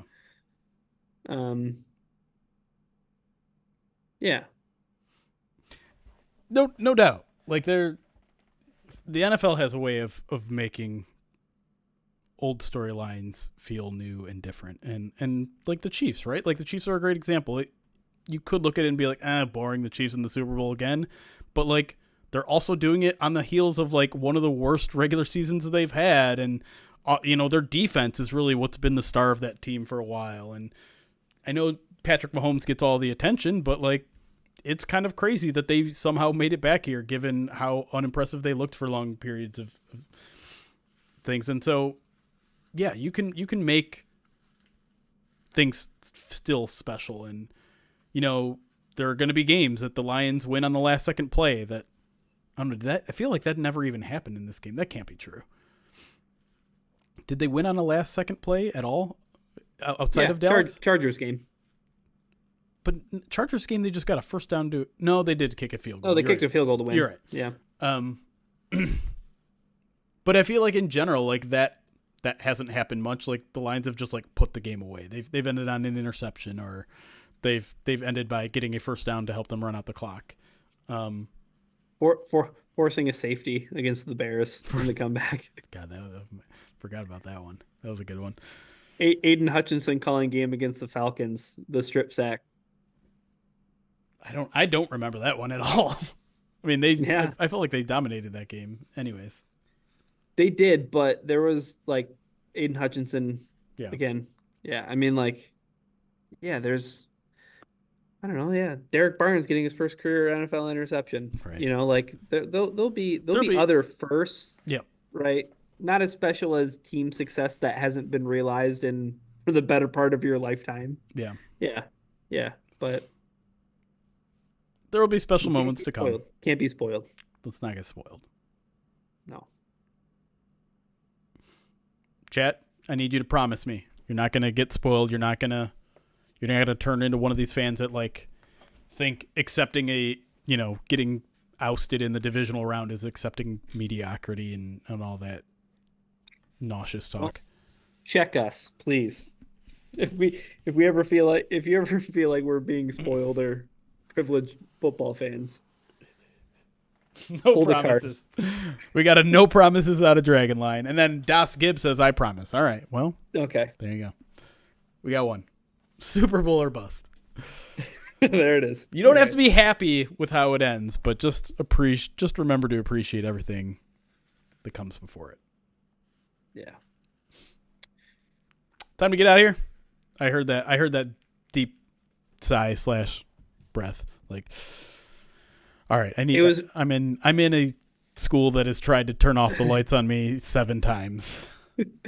Yeah, I just heard a janitor like sneezing uncontrollably. But yeah, I mean we're going on this almost 3-hour stream. True. It warranted one. It was a big one. Yeah. I also feel like we still didn't talk about the game at all. Hardly. We talked about like 4th down decisions. Right. We only talked about it's something I want to talk about? I want to talk about the Lions. I think this was their first drive out of the second half, or maybe it was the last drive of the first half, where they just came out and they're like, we're running the crap out of you. Now we're going to throw a 6 offensive linemen for an entire drive and continue to run the crap out on you. And it was awesome. And it worked. It worked up until they put Dan Skipper up against Nick Bosa, and then like, oops, that was a mistake. A little too confident. All right, let's pull it back a little bit. Yeah, that I can't remember when that drive happened, but it was definitely part of football nirvana because it was like, oh my God, the Lions are just saying we're so much bigger and stronger, and we want this more than you, and it felt like a way better version of that drive in week 4 against the Packers. Remember the long drive where the Lions just methodically moved down the field? It was like a 9-minute drive or whatever that resulted in a touchdown. It was like we're just more physical than you. We're stronger than you. That moment may have been the highlight of the season. I don't even remember how that drive ended. I think it was the field goal drive at the end of the first half. Yes, because which was the total right move. Yeah. Yeah, because I know there were some people that are like, well, if you wanted him to be aggressive on those 4th downs, why wasn't he aggressive on fourth on the goal line? Well, like there's a very obvious reason. Like you don't get the added benefit of pinning your opponent right down in their territory when there's like 15 seconds left. Right. You know what I mean? Like, that's a really good point. There's much less of a tangible benefit. And again, that was to go up by 17, Jeremy. Yeah. Right. That was 3 possessions. It was a no-brainer. Yeah. And I mean, that possession was it was so much fun because I think it came off of their missed field goal. Whatever way. No, their missed field goal was after the Lions' first touchdown drive. Was it? Okay. It was after the interception then. I think so, yeah. And it was just a... Yep, it was. Yep. It was like the Lions are already up 14 at that point. And they're like, okay, there's 5-6 minutes left in the half. Let's make sure they don't get the ball back, and we're just gonna run the crap out of it. And they did. Like they did everything they needed to on that drive outside of score a touchdown.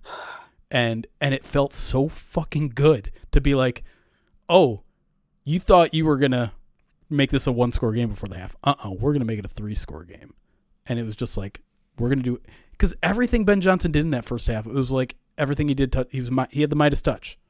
Oh, Jeremy, the 3rd and 10 run. Oh, that was that drive too. I think it was the 3rd and 10. I think it was 3rd and 12. It might have been 3rd 12. They convert on a 3rd and 18 that drive. Every single thing Ben Johnson was doing that drive was working, and it was just like, hold on. How could this night possibly go wrong with the way everything is going right now? Oh, the 3rd quarter said no.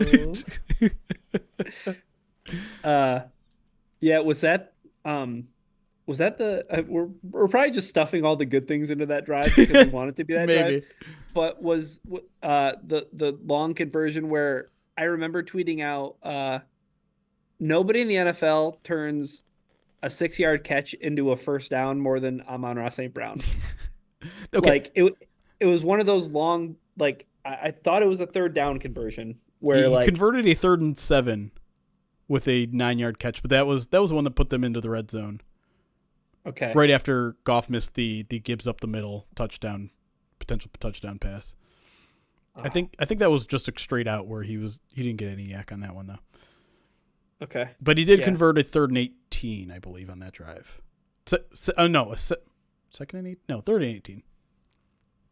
I think that's the play I'm thinking about. Maybe. Where like it was like he fought for the yards to get the first down. Yeah. That was just okay. So we got a lot of things wrong. I'm looking at the drive now. It was just after a punt, a 3 and out from the 49ers, which I mean that was after the interception, right? There's an interception, then there was a 3 and out. Yes, interception. Lions turn it into a touchdown. The Jahmyr Gibbs run where a certain someone may not have been trying. Then 3 straight incompletions or 3 plays 0 yards from the 49ers. And then the Lions get the ball on their own 29-yard line with 5 minutes left and proceed a 17-play, 68-yard drive that burns 4:52 off the clock. All but 10 seconds. Like, that is perfect. Exactly. This perfection outside of not getting a touchdown. It was so good, and to end the half that way too, in such a like gut punch. If momentum was a damn thing, the 49ers would have just been so dejected from that drive that they wouldn't have been able to come out of the half. Oh man. 17-play drive. I can't. You said 17 plays, and I was like, was it that many? But now that I think back on it, like, yeah. It's all those third down conversions, man. Yeah. They convert a 3rd and 12 on the draw to Gibbs. They convert on a 3rd and 18 to Amon-Ra. They convert on a 3rd and 7 to Amon-Ra. And like I guess, the 49ers burn a couple timeouts out of the 2-minute warning, like, oh, we're going to get the ball back. We're going to get the ball back and make this a 1-score game. Oh, man. I watched the game with Walt, and I remember when, Shanahan called that first timeout, and then the Lions kept moving the ball. I just remember him being like, you call your timeouts. You call your timeout. I was like, yeah, this is the best. Yeah. And then, yeah. This isn't masochism. This is just like, let's live in that moment for one more second, because that was the peak of the Lions season. Like I said, like that was the moment where I legitimately thought this team was not only going to make the Super Bowl but potentially win it. And it's the first time I legitimately thought it was going to happen. Not that it could happen, that it was going to happen. And like, how blissful was that feeling? I mean, we saw the pictures, the video of Ford Field going nuts. I'm sure y'all were going crazy. It was great. I mean, listen, we'll get there again. We will. But man, it was just, you've literally every single one of you watching right now, if you're a Lions fan, you have never felt like that. Never. And so let's live in that moment one more time. Let's remember it. I can distinctly remember because I can admit it now, but for each Lions game, I started a bonfire, and I would only start it with one package of wood. And I was like, if the wood lasts for the entire game, Lions are going to win. And it did for the Rams game, and it did for the Buccaneers game. And I remember getting ready to go outside to stoke the fire just after Brock Purdy takes the knee at halftime. And that awful Instacart commercial. I'm at the combination football game and grocery store. And I just remember making the comment, man, imagine how it would feel to be getting your ass kicked. And this is the commercial that you have to listen to. Jeremy, with like after the Gibbs fumble, I would leave the room so I did not have to hear any commercials. Because I was like, well, man, I did this to myself. But I just remember making that comment like so smug, like imagine getting your ass kicked, and this is the stuff you have to put with in between getting your ass whooped. Right? It's the combination football game. It's like the Burger King commercial, right? 100%. Yeah. But in that moment, man, I don't think I'd ever felt better about the football team I root for. There's no chance. No one did. And so it sucks to have that moment ripped from you, but that's what this team is capable of doing, though, right? Is making you feel like you've never felt about the Detroit Lions, and so they will again. I don't think anything needs to be said after that statement. It doesn't, except we did get a very nice donation here from Joshua Mercer. 100 Bits says, can I just say I love every single one of you Lions fans, from chat to Roar the Lions UK to the POD, etc. Been magical, and thank you all very much for sharing this with me. Thanks, Joshua. Appreciate you. And as I continue to say, and I don't want to ever lose sight of that, like, you guys make it so much more fun for us, right? Being here, being able to talk Lions for 3 hours and get out the emotions, the positive ones, the negative ones, all of it. A lot of you guys say it's therapy to listen to us. It's very much therapy on our side as well. Like 100%. We're here at 9 p.m. on a Tuesday, 48 hours after having our hearts rip out, and I love it. Like I love all of this. And so what I don't love is the 6 or 7 months ahead where we're going to have to just make up stuff to talk about. But you guys will make it better. You guys will make it better. 100%. You guys will make it a lot better. I just know that it's going to be so much more work because the draft is here. No, it's not. It's not here for 3 months. Oh. But thankfully it's 3 months and not 4 months, right? Right, but I meant physically located. Like I feel like here. Yes. SB Nation is going to be like, Yeah. But Anyway. We'll leave it there. Is Kirby still streaming by any chance? Because now he's a Twitch streamer because apparently did he get blocked on tweeting 500 times a day got boring. Had to find something else to do with his free time. Yeah. He is still perfect. He's still live. We're going to send you guys over to Kirby Joseph. He doesn't have I'm trying to do that. Oh, he's playing Madden. He's playing Madden. It's Lions versus 49ers. No. And they're losing. But it's the fourth quarter. So you know what? We're going to send you guys over there. You guys are going to send us over the top. Win this football game. All right. Raid. Hopefully he's accepting raids. Yep. All right. If you're over on Twitch, you guys are going to jump over to Kirby Joseph's stream. Go enjoy that. Have fun. Give him some love. If you're on YouTube, I can't raid from there. So if you want to go watch Kirby Joseph right now, you can go to twitch.tv/Kirby Joseph.